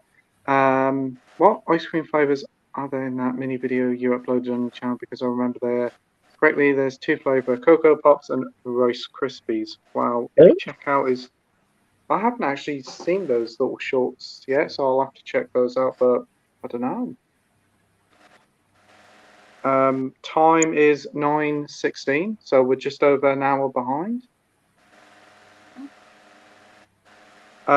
Peter says, Arseholes is about 2 young substance abuse addicts who meet in the waiting room at their psychiatrist and end up relapsing together. Seems pretty odd, but sparked my interest. Peter says it's released by one of Vinegar Syndrome's partner labels, and it was like £11 on sale with a slipcover. $11? That's even cheaper than £11. Oh, $11. Yeah. That's a very cheap arsehole. I'll have 2. One for each finger.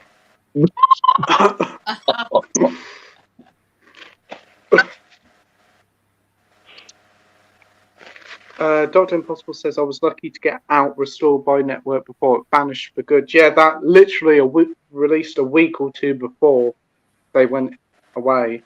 Only so many units made out of the door via Technicolor. Great Tam's TV series about a gangster out for revenge for Tom Bell. Yeah, I did remember. Bellend? I remembered the trailer for it. I did get sent the trailer for it, and it looked really cool. It's such a shame that it never got a proper physical release. The trailer put me off. It used to drive me fucking mad. With that like stuck record at the end of it.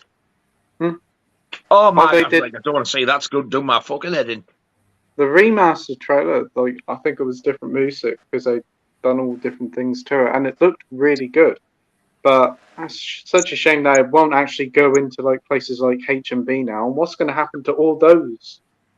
I was going to say, what's going to happen to all the stuff that they've still got? Who's going to get that? I don't know. I think obviously Amazon HMV is going to sell what they've got left, and I think a lot of it's just going to end up probably on eBay.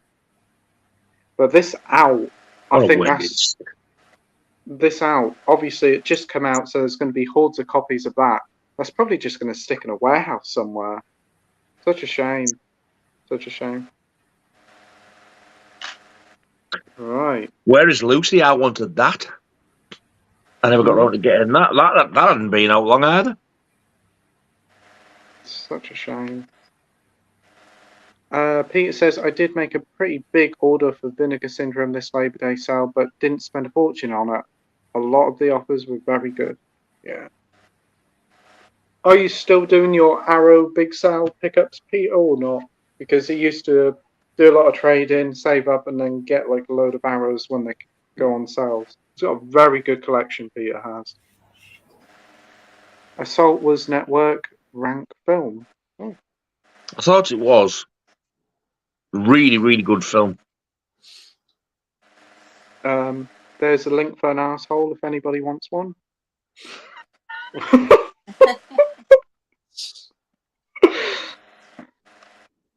I don't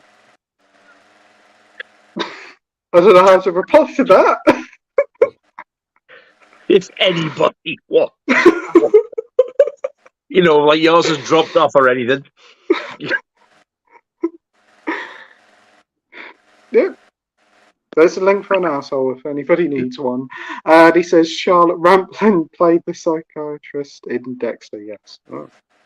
Do you know she was actually a really nice looking woman when she was in Orca Killer Whale? When she was young, which is probably around the area that she did the Night Porter. She's popped up in quite a few films over the years, she has. And yeah, I remember she was quite good years ago, yeah. We've got Sal Spitz here, but the Katy Perry 2022 concert eye malfunction was not real. It was only about a party trick, dude.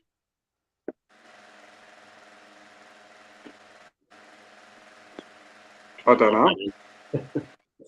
Wild Strawberries is Ingmar Bergman. Oh, didn't they do the... Virgin something or other that they said the last house on the left stole the idea off. Right, we have Danny here saying, if you could make a film company, what type of films and TV shows would you make, and would you make the physical media for the shop too? And what would you make? Well, I think if I went for it, I'd probably go for more independent stuff, more homegrown British stuff, give like new up and coming directors and actors a chance to like spread their wings and get stuff out in cinemas. And of course, you would bring it out on physical and try to promote it as much as you can. Maybe have deals with streaming, only just to like make back money if it lost in the cinema, but definitely release that physical media. Release the physical first, then come to digital probably about 6 months after the physical. But that's what I'd say. What about you, Scott? Something original and independent as well. I wouldn't want to do a sequel or remake, but yeah, definitely got to be released on physical media as well, without a shadow of doubt.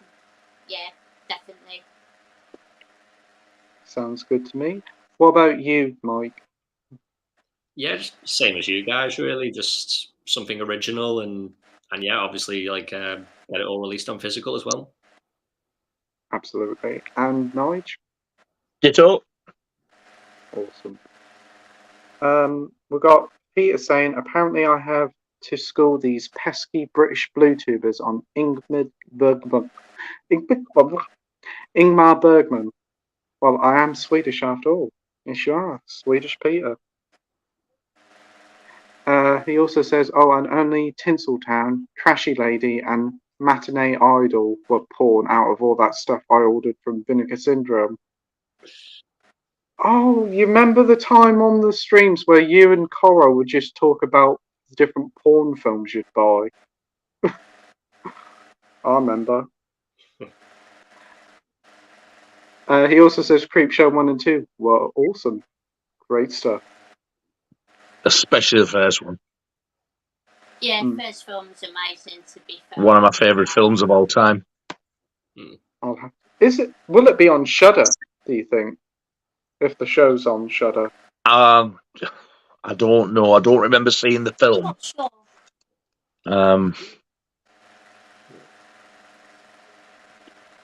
I'll have a look. I'll find it somehow. I can't even say it's cheap to get on Blu-ray because it isn't. Second Sight release it on Blu-ray. Really? Wow. Well, I've got the Second Sight Blu-ray and I've got the Scream Factory one. The Scream Factory one is beautiful. It's got like in a proper slip box. Is it? That's cool. I want the 4K as well. Ooh, 4K would be good. So I watched The Last Voyage of the Demeter yesterday. It was a decent Dracula movie, apart from the ending was a bit meh. Hasn't been released over here yet, but it's gone to digital, so if you sell the 7 Seas, you'll be able to watch it. Apparently, day before it was going to be coming out in cinemas, they said, "Now we're going to pull it." Day before. Oh.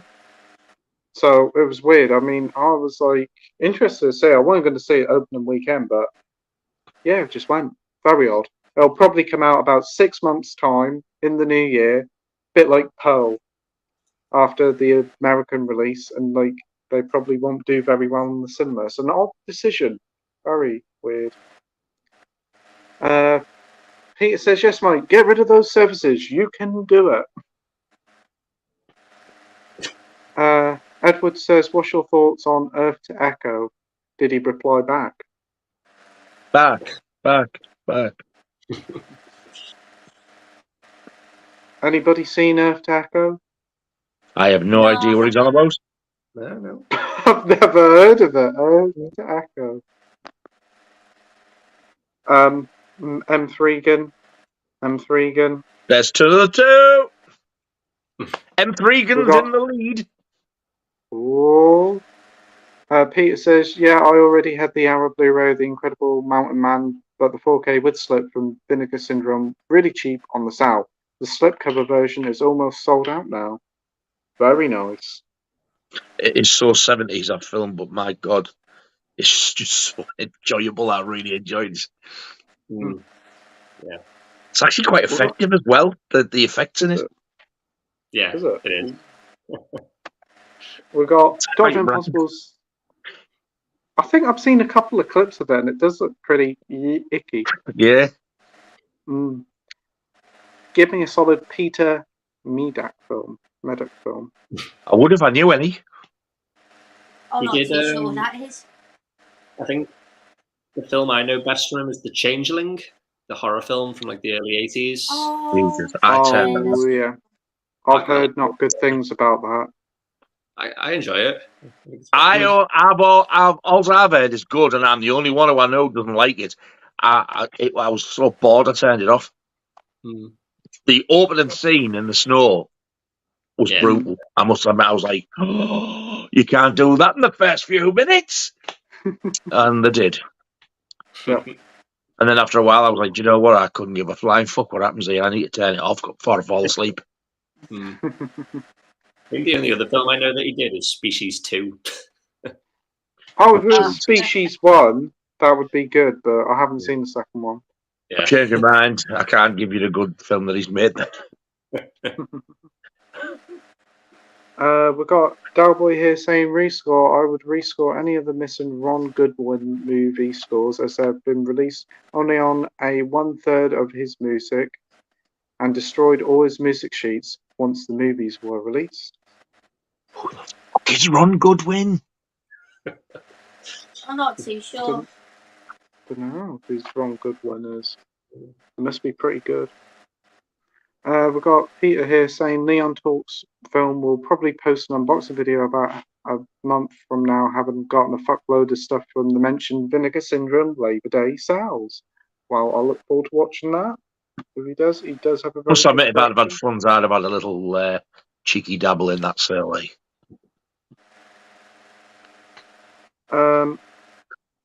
Mark Gilpin died just recently. He Yeah. played Sean Brody in Jaws 2. Dr.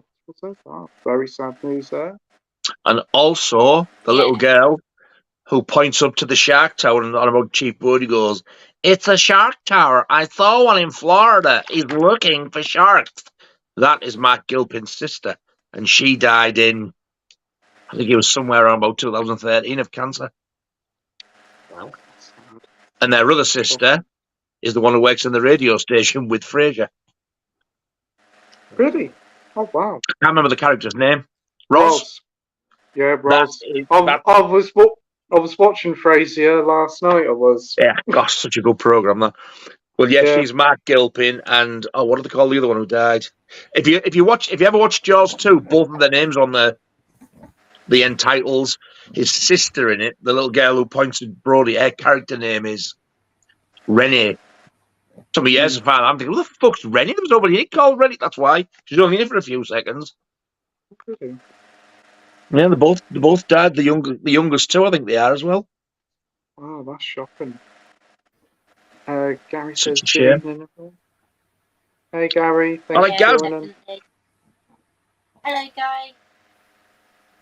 Peter says, one review for Arseholes calls it the cinematic equivalent of getting a face tattoo.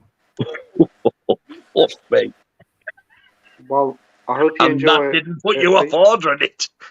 Oh, Christ. Well, if you watch it, Peter, I hope you enjoy it. I'm sure you'll give me a little review of Arseholes when you've watched it. I'm intrigued to know what it's like. I don't think I could sit through it after reading that. No. No. We've got Treasured Film, The Last Hunter Blu-ray. This item is a pre-order coming out 25th of 9/23. It must just be the standard edition of The Last Hunter. Website exclusive reversible A3 poster for 14. Yeah, that's a standard edition, but they must still have the poster. The poster's gorgeous. Mm.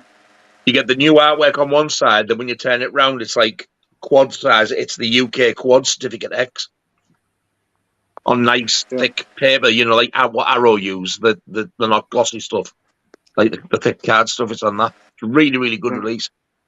Yeah. We've got Dr. Impossible says One Archive still has Innocent Blood though. The H&B Premium was ported over from the One Archive's release. Ah. I'm laughing because I've just seen the 2 messages. Yeah. We all I need to wasn't hear. that calm when it happened to me, and here I'm like, ah! The other week it wasn't in here, but it was my parents. Whoa. We all need to hear Scott's rap. Scott rap. No, we don't. Can you rap? Yeah, sort of. Can you? Hang on. Go on, go. No, I don't think so. No, not tonight. I'll give you 50p. I mean, I suppose I could do vanilla ice quite fast, but it probably wouldn't come through very well on air. You can do vanilla pies up our ass. No. Really? Ice. I can do that. No, that's cream pie you do. Oh, been told it tastes like vanilla. Oh!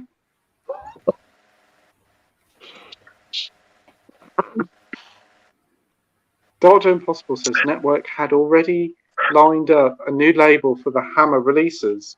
A sub-label. Just imagine the Quaymas films in HD. The Baron looked great too. Great Lost Network. Never again. Yep. Yeah. So sad.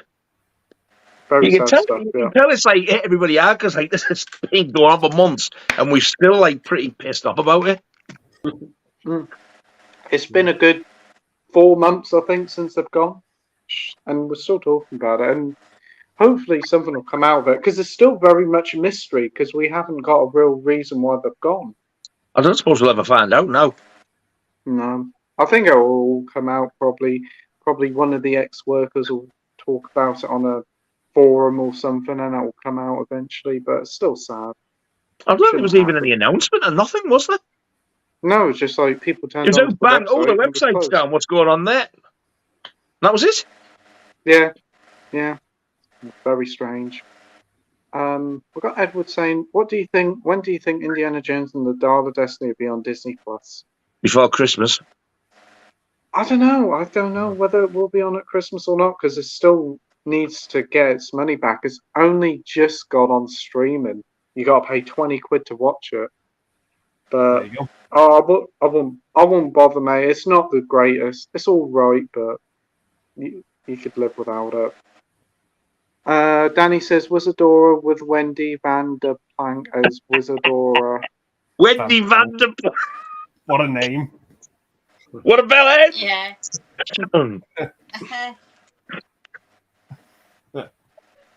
Gary says It had Woolworths the was fella always from George and Mildred in it. The fellow who played George and George and Mildred. He was in it. Oh, really? Brian Murphy. Yeah, he was in Wizardoria. Yeah. Ah, that rings a bell. He's still about. He's doing Comic Cons. He must be nearly 100. Wow. Yeah. He's good for him. He was in a few episodes of Sooty as well. Yeah, he was. Yeah. Yeah. Mildred. Still...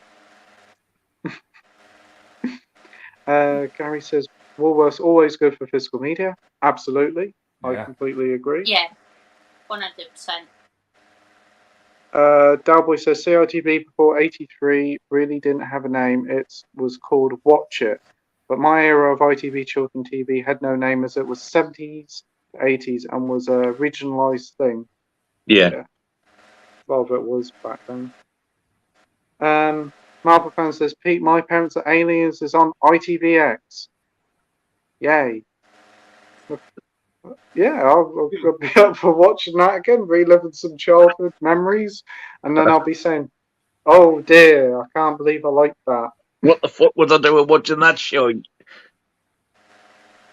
Probably. Delboy says, really, CITV started around the time of TBAM launch. But yeah. I remember a show on CITV called Uncle Max. Yeah, I can remember that. Terrifying. Can't be as terrifying as Mr. Nosy Bonk. No. I don't know. His bloody set of Nashes were. Uncle Max had Nashes. Uncle Max had gnashes and a nose you could bloody hang a whole coat rack on. Uncle Max has just bit me on the belly.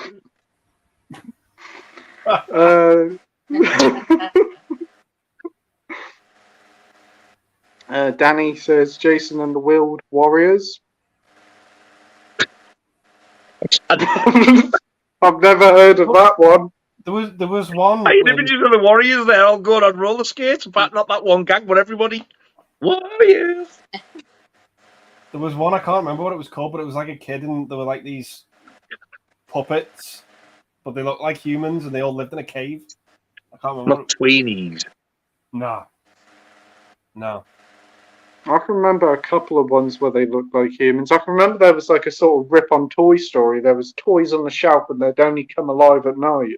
That was like a really young kids one. Animal Was the Shelf name or something like, yeah, it wasn't this, but was it something like the Stooges or something like that? Like the something, one word. You could have been, yeah. It's ringing a bell. Do you ever remember Transylvanian Pet Shop? What was it? Transylvanian Pet Shop. Do you ever remember Transylvanian Pet Shop? Rings a I bell. thought you'd made that up. No. I think I've heard of it. That's cartoon. Yeah. Wasn't these men puppets? Did they look like cavemen? Did you say? They did another show where they looked like cavemen. Two of them looked like cavemen, but they just looked like kids. One of them was like a football fan.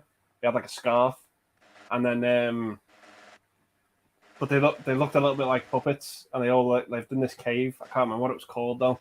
Somebody's going to comment. They've got it. I remember there was a one with two cavemen, and there was like they did a girl as well, and there was like a little animal with them. But that was a later one, I think. Wasn't Mop a Top Shop as well? CITV, I think. Yeah. Yeah, that was Jim I Henson as well, I think. Yeah. Yeah, because the mice appear in Muppets Christmas Carol. I do. Funhouse ITV. Funhouse. Funhouse. Oh, nice. Funhouse. Delboy says I prefer the homegrown shows. Jason and the Wheeled Warriors is great but imported. I like Into the Labyrinth and The Children of the Stones and Nightmare, amongst others. Magpie and Howl are before CITV. Oh. Dr. Impossible says the Pink Windmill with Rod Hull and that bloody birdie mute plus Grot Bags, the Green Witch. Yeah. I remember there. I've seen that, yeah. I remember Rod Hull as well with Emu. We have Teabag from 85. Never heard that one. I don't know what that is. Rod Hull lived in Rochester in Kent, which is a 10-minute walk from his house. Chucky was another CITV series I remember watching from the 80s. Matthew Gore, young boy selected by an alien intelligence. Chucky. Wasn't there that like weird monkey puppet thing knock on the screen called Pod or something? And it make that is creepy thing, isn't it? Creepy thing. Yeah. That's CITV, and that was a kids show. That's nightmarish. That is.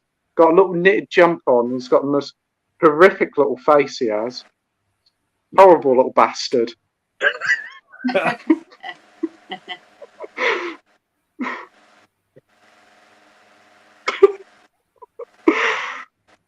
I think you didn't care for him. No. Hopefully he'll stick in the past. Oh, creepy little sod. Mike says, thank you for having me, Pete, and thank you for giving me a chance to speak to you guys again. Last, thanks everyone in the chat commenting. Go show these guys some love. Oh, thanks ever so much for bless you, mate. Thank you very much. It was a true pleasure to chat to you. Definitely be sure to subscribe to his channel and watch his next live stream and all his brilliant videos. Definitely. Yeah, Marvel fan says he remembers Mega Mog. The Worst Witch, Grizzly Tales for Gruesome Kids. Yeah, I can remember that. That was really good. Bernard's Watch, My Parents Are Alien, Planet Sketch, which was an Aardman anime. Oh, Planet Sketch was Aardman anime. That was oh shit. Oh dear. Oh, the animation was awful. I didn't know that was Aardman, Marvel fan. Edward says, what was the next movies you're looking forward to watching that are coming out? on physical or on the cinema? Either way, I suppose. So what would you say, Nige? Oh, Christ. Infinity Pool when it lands, as long as it's not dented. Yep. I've pre-ordered another 2 Blu-rays as well. One is Hammer Film, which is The Legend of the 7 Golden Vampires. It's got martial arts in it, apparently. But Yeah, Peter Cushing's in it as well. That's coming out soon, isn't it? By Signal One, is it, or something? Yeah, and they're also releasing Death Race 2000, which I've pre-ordered. Nice. And I'm really looking forward to that big fucking Jaws thing arriving. I cannot wait. Awesome. I'm also really looking forward to this that Delboy sent me. I was going to watch it today, but it didn't happen. Oh, that's a lot of fun, that is. So I'm really looking forward to seeing that. That's a lot of fun. It's a unique perspective. I had a lot of fun with that one. Good film. What about you, Andy?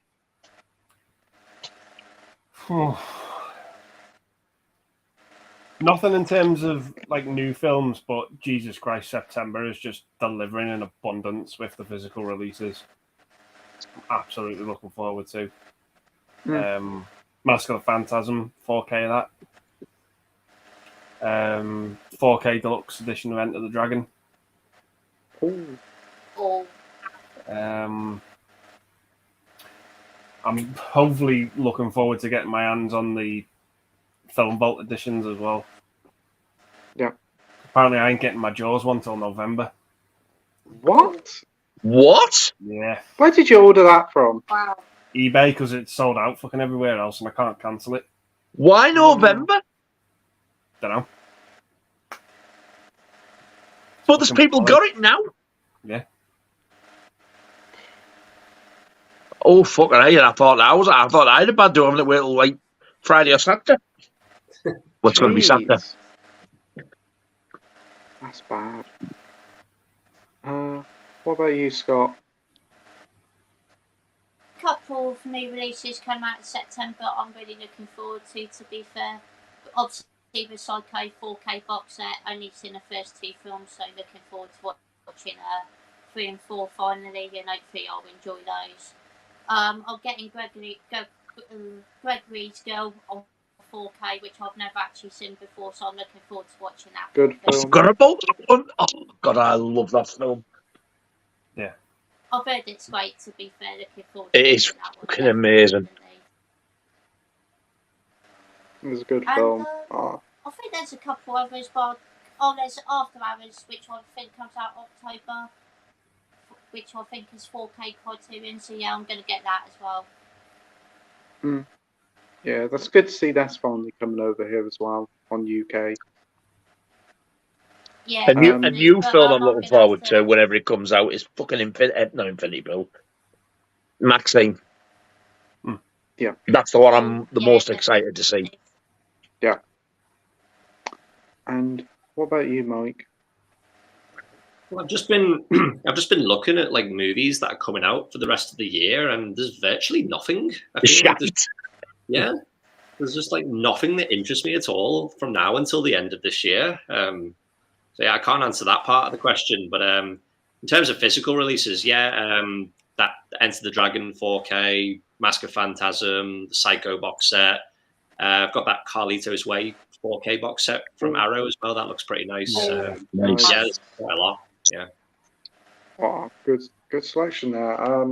I think the next film that's coming out in cinemas I do want to see is Past Lives. I know quite a few people are talking about that. Josh really enjoyed it. And I think Mike did go and see it. Did you see that and liked it? For physical, I'd say definitely the Psycho box set. And I think they're releasing Blood and Black Lace on 4K later this month on Arrow, and a Oh, nice big God, I want box that. I set. know. And I would like to get that as well. And I would the like to get that. And that Twin Dragons Jackie Chan box set as well. But there's some really good releases coming up. Great to see that it's all starting to get a bit more busier coming up to the Christmas period. Defo. I found that show I was on about. Oh, what show? Right, it was called Roger and the Rotten Trolls. If anyone remembers this scary bastard. Oh, yeah. I've seen that, yeah. I remember that one. Yeah. He looks like Pinocchio, like a welfare one. Welfare Pinocchio. Pinocchio, or whatever. It's like Pinocchio on benefits. Poundland Pinocchio. I know. Pinocchio on a budget. He was one scary bastard, didn't he? I don't know, he ain't too bad compared to Pod or whatever the little shit's called. Oh, creepy little fucker. Pingu. Naughty little fucker. Well, no, Pingu is a naughty little bastard, but Pod is a creepy little cunt. Pingu's a fucking dick. Yeah. Right. Evil little cunt, wasn't he? He was a fucking bell end. That's another one my daughter used to watch. Pingu. Wah, wah, wah. We fucking go. Drive at the fucking wall. Talking to City, when can we expect the live action movie? Don't give them any ideas. What an awful thought. Yeah, it's not best. The City Cinematic Universe. No. Wonderful. I haven't one, to be honest. I'm surprised we haven't had one, no. Probably will, like. Dr. Impossible says 1 Goodwin wrote scores to Where Eagles Dare, Force 10 from Nav, Battle of Britain, one of our dinosaurs is missing. He's a film composer. Nice. Oh, what about Dinosaurs is missing? I saw that at the cinema when I was a kid. Yeah, I think I've heard a few people talking about that one. When you used to go, like when I said like the first film I saw the pictures with Peter Pan, you always got a film on before it. You'd always go on to the Disney film with it. And that was on before, whether it be the Jungle Book or wherever, but I've definitely seen that at the cinema. Wow. Cool. Can't remember anything about it. I think Pete Ustinov was in it, if I remember rightly. I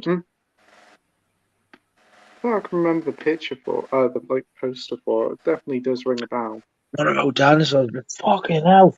I'd like to see that again, because I remember really enjoying it as a kid.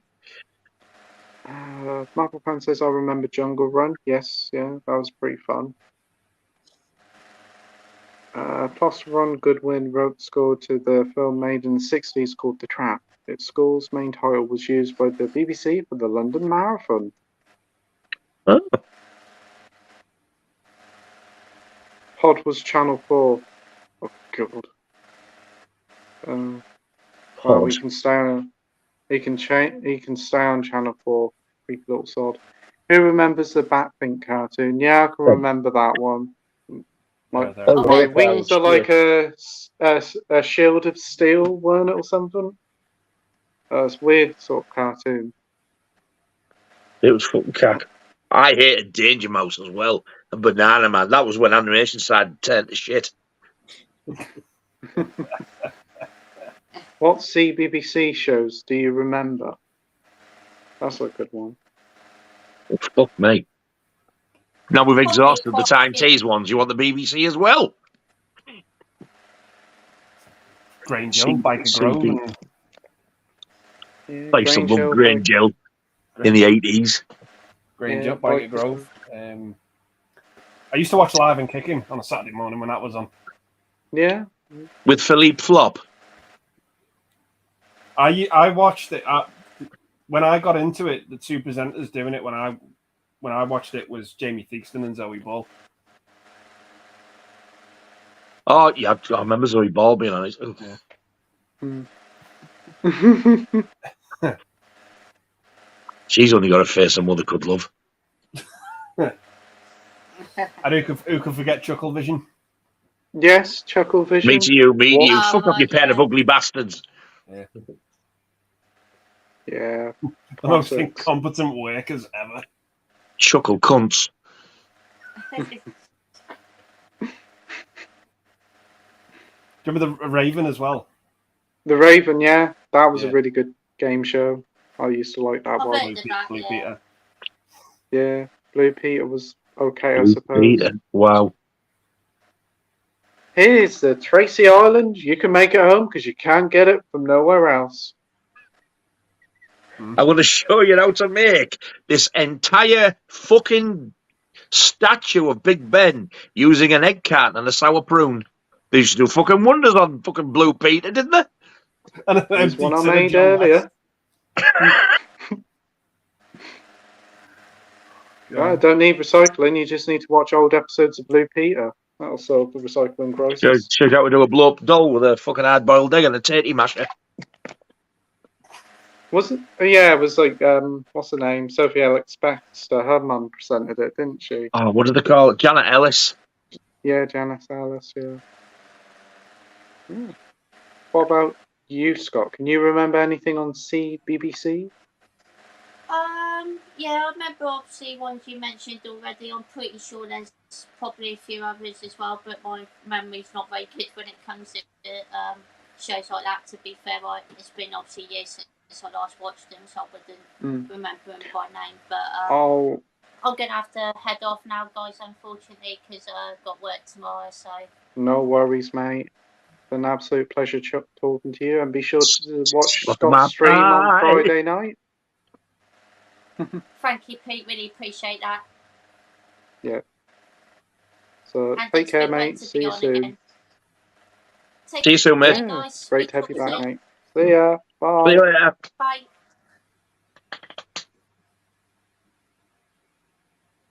And then there was 4. Ooh. I can remember 50-50 and Get Your Own Back as well on CBBC.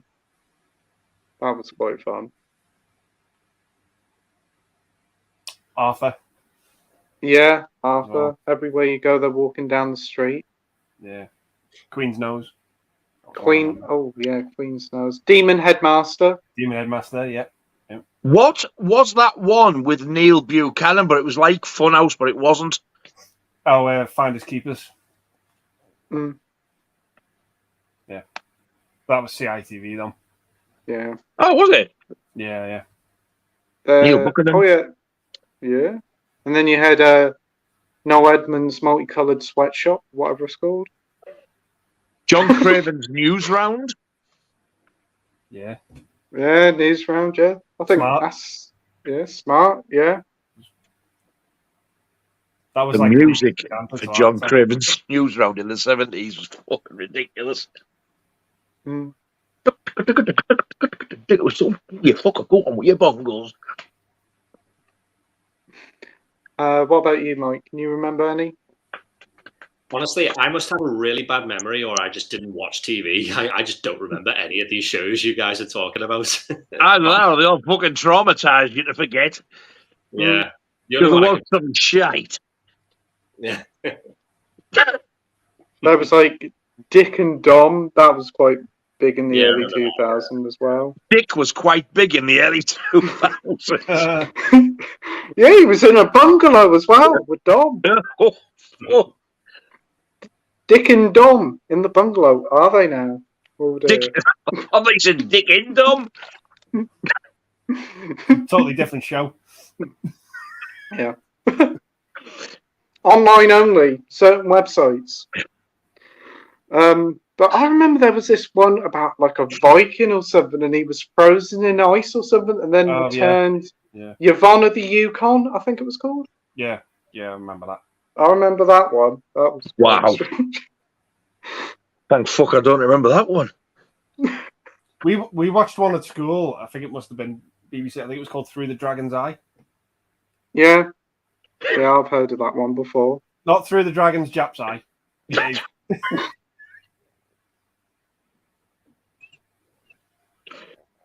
Oh, horrible histories. Yeah, that's fairly recent, yeah. That's pretty good. I remember there was one about this kid in this dinosaur called Pit and Hand Job or something. I can't remember. Pit and Hand Job. Pit and Hand Job. Pit and Hand Job. And his brother Gizzer. No, Hancock or something, whatever it's called. You're not getting any fucking better with this. Wild Thornberries, that was on CBBC.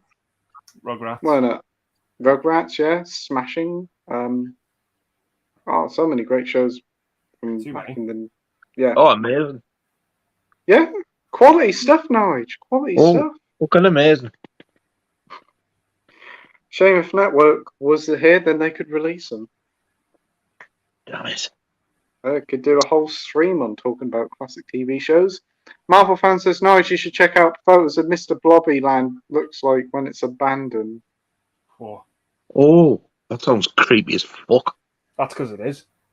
If you've ever seen it. Well, I'm surprised I haven't done a Mr. Blobby horror film similar to the Banana Splits film. He breaks out of Noel Edmonds' closet and goes hunting people. He comes out of the closet. He comes out with Noel Edmonds' closet. Oh, God.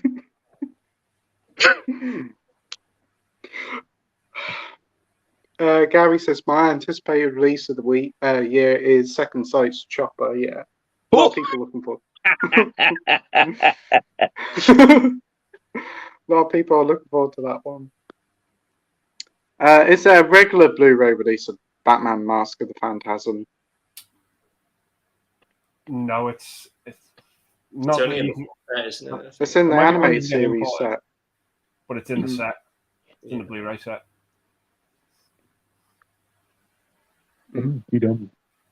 We got Children's Ward says Dr. Impossible was another TV series I remember on CITV.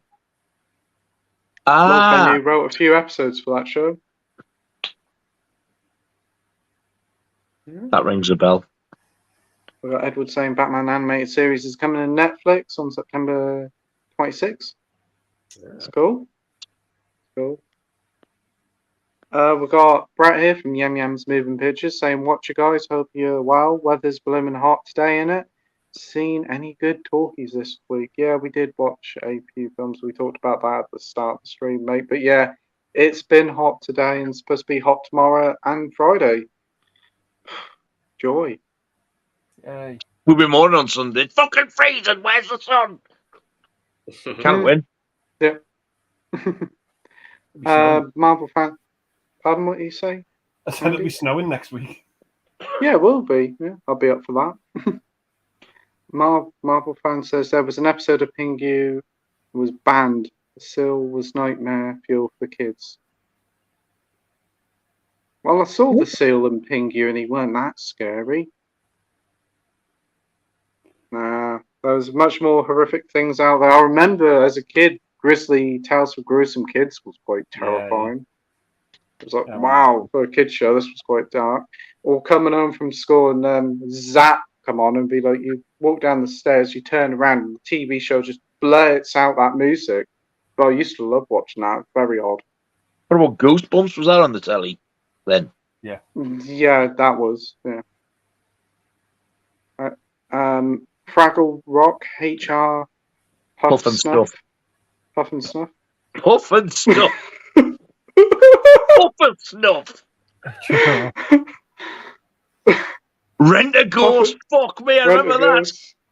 The Riddlers, Charlton, and the Wheelies. I remember Charlton and the Wheelies. I remember the Riddlers. Oh. Didn't Jimmy Savile star? No, that was the Fiddlers. That was the Fiddler. We got Brett saying, Oh, yeah. Are You Afraid of the Dark? Can you remember that one? Yes, I remember the name. Yeah, I can. Yeah, Amy just brought that one up, and I can remember that name as well. There was hordes of different shows back in the 2000s. There was a documentary they've done for CITV, like the history of 40 years that they put on ITVX, some of their most famous shows, and so may check that out. Brett's hoping to watch The Wrath of Becky on Blu-ray on a bootleg tomorrow. I love the first one, hoping this one's good. I think Stifler from American Pie is in this one. I haven't seen the first. Is Becky the one with Vince Vaughn, or is that a different one? That's Freaky, isn't it? Oh yeah, that's a good film, Freaky. But I haven't seen Wrath of Becky. Never heard of Becky. No. Brett used to be obsessed with Art Attack. Yeah, I did. Yeah, it's good. Marvel fan says Prank Patrol, the story of Tracy Beaker, Bear Behaving Badly, Chuckle Vision, and the Basil Brush Show. I can remember all them, yes. Classic. Brett says, do you remember the Queen's Nose? About the 50p? Yes. I think it. Yeah. Yeah, I can remember that one. That was. I never was a huge fan of it, but did used to watch it. St. John says, Nige might remember this one. The rest of you probably not, but Pipkins with Hartley the Hare. Yeah, I've seen that. He's a right creepy bastard as well. Hartley Hare. Yeah. And in an elegant posh voice like that.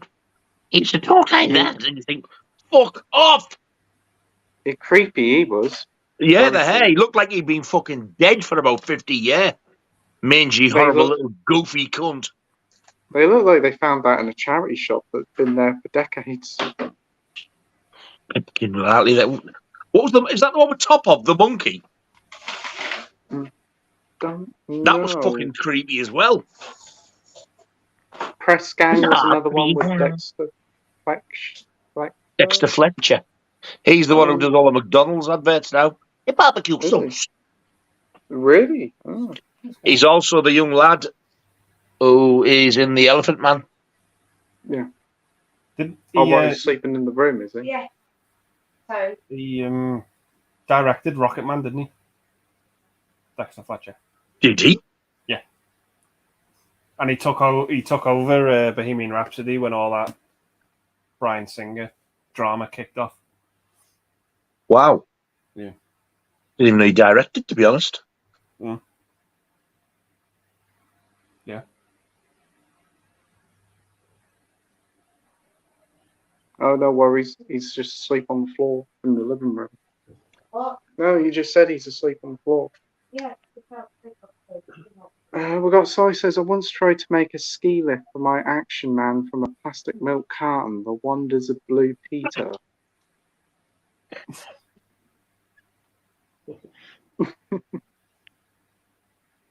I remember Pippin Come Outside. Oh yeah, with her from what is it?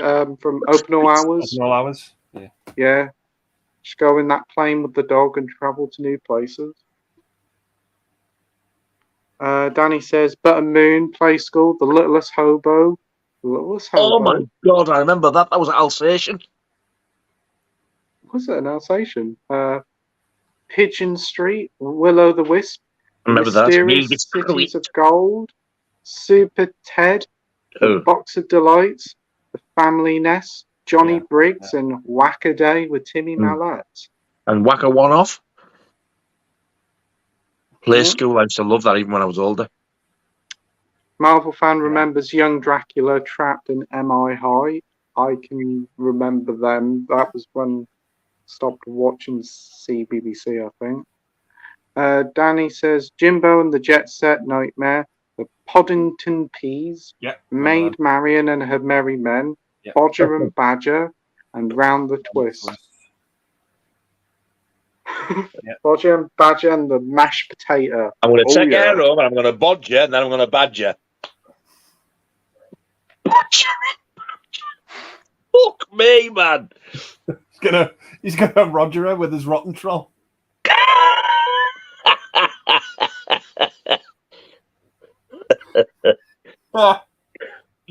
Dr. Impossible says, I remember the Book Tower, which was on CITV. That series ran for years. Different guests recommending books for kids and read passages from a selected book. So, Jack and Ori, essentially. Wow. Do you remember the 80s Chipmunk series that really needs a complete physical release? I still have a few VHS tapes of the episodes and I love it. Never heard of it. Yeah. There's a movie as well, isn't there? I think there's a cartoon movie. Was it Disney? No, it was. Do you remember Alvin and the Chipmunks? I remember the name. You see it, you'll recognise it. There's Right. 3 of them. Yeah. Don't watch the live action movie crap. I'm talking about the cartoon. Yeah, really good. I remember Strange Hill High. Sounds a bit strange. Is that to real, me. or is he playing on words with Grange Hill? I don't know. Ooh. Wow, that's a really nice addition there.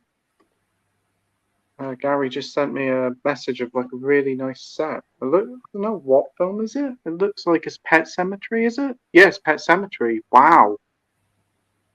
Oh, it's got Crawl, Smile, and various different films, and all with a steelbook. I'll have to send you guys a picture of it. Very nice set. Sorry says, who's seen the Pingu version of The Ring? It's really good. What? The Thing? The Thing, not The Ring. We're not about Ring. The Thing. Oh, the Pingu Ringu. Version of the Dragon's Ring piece. I haven't seen the Pingu with The Thing, but I wouldn't mind seeing the Thingu. Pingu's version of The Thing. Oh, God, I bet it's fucking wonderful.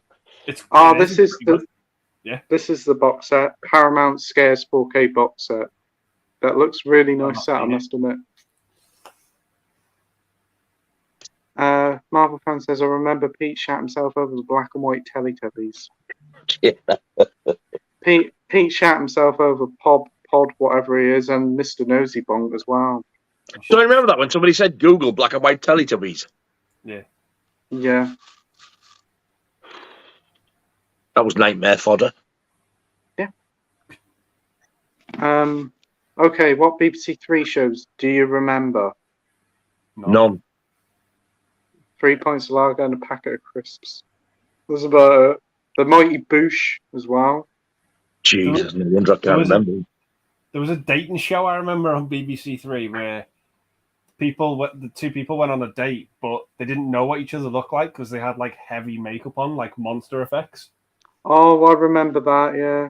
They had like it was like some of the effects were like really good, but they then went on this date and then they decided if they liked each other out of the makeup, like afterwards.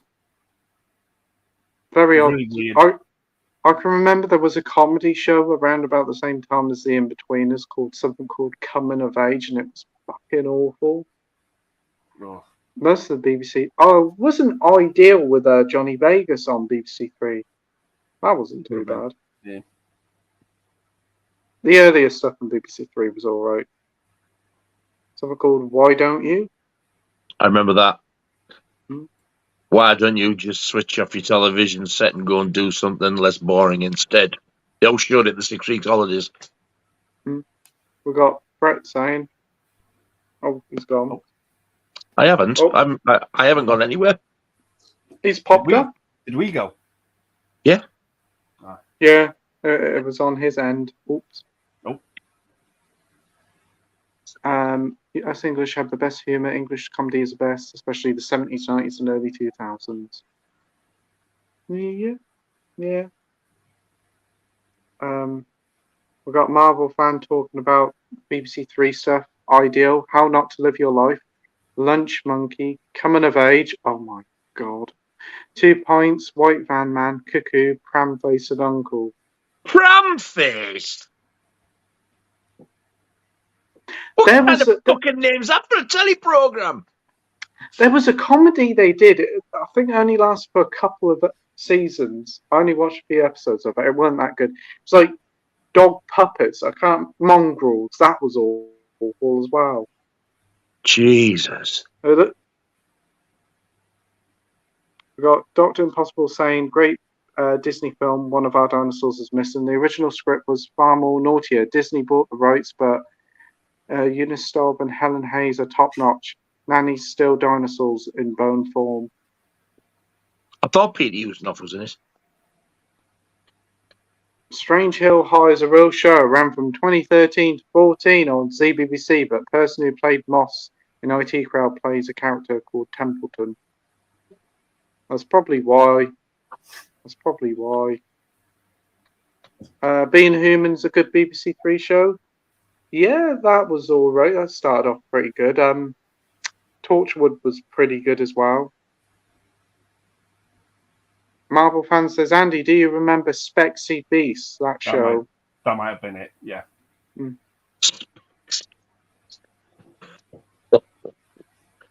Isn't that a name of like an Alan Carr live show or something? Sounds like it. We've got Brett here saying, do you remember More Flies with Neil Morrissey, who plays Tony and Med Behaving Badly? No. More Files. More Files.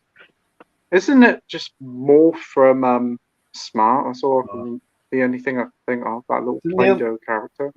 Didn't Neil Morrissey used to do the voice of Bob the Builder? Yeah. Yeah. Yeah. You've seen Bob the Builder now, he's terrifying. We've got Gary saying, Rosemary Baby, Pet Sematary, Crawl, Smile, and a mysterious title not yet announced on 4K with exclusive slipcovers, collectible logo, pin badge, and a magazine all in a big box set. Crawl. Nothing. Not Crawl. Smile. No thanks. Very nice looking set. Brett says, My Hero, 2.4 Children, My Parents Are Aliens are classics. Yeah, all good classic stuff there from... Oh, My Hero, yeah, I remember that with Ardal O'Hannon. That was quite fun. But yeah, that is the final comment of tonight. So we've been just under 4 hours and it's been a lot. Oh, no, we have another one here. We have Dr. Impossible saying there's a great BBC Three series called Zombies called In the Flesh. Great concept, but only 2 series were made. BBC dumped it after season 2 budget cuts. I can remember when this came out and a lot of people enjoyed it. Never did see it, but heard it got axed due to not budget cuts from BBC, which is a shame. I think it was at the era when BBC got rid of BBC Three and then brought it back. Makes me laugh. They took it off to make it digital and then made some popular shows and thought, hey, we'll bring it back. But yeah, has anybody else heard of the show In the Flesh? No. No. So I think in Friday the 13th will be the mysterious title on 4K. Could be. Could be, because that's not out over here. Yeah, could be. But isn't that Warner Brothers the first Friday? Oh, over here it is, yes. So, it's only Paramount in the States. Because I don't think it's even available on Paramount. Plus, you got Friday the 13th, 2, 3. You've not got 5 on there. You got 6, 7, and 8. It's very odd. And we've got Sai here saying night night, guys. Night night, Sai. So yeah, that is the final comment of tonight. So I'd like to thank everybody who joined the stream tonight. It's been a lot of fun. I'd like to thank Andy, Mike from Cinema Axeman, Mike from Did You See That, Scott the Movie Critic, and of course Nigel from Rock God 2004 for all joining on the stream tonight. It's been a lot of fun. And yeah, I'll see you all next week where we'll have some more special guests on the stream. And yeah, it's going to be a great time. But be sure to check out Scott's stream on Friday night and Mike's stream tomorrow if he does one. And be sure to subscribe to everybody's channel down below. We have Marvel fans saying, remembered Shaun the Sheep. Yeah, pretty good little show. I don't mind it. There. It certainly wasn't Wallace and Gromit. And Marvel fan says, good night, guys. Good night, Marvel fan. And good night, everybody. Good night, See you all next week. Bye. Ta-ta. Bye. Bye.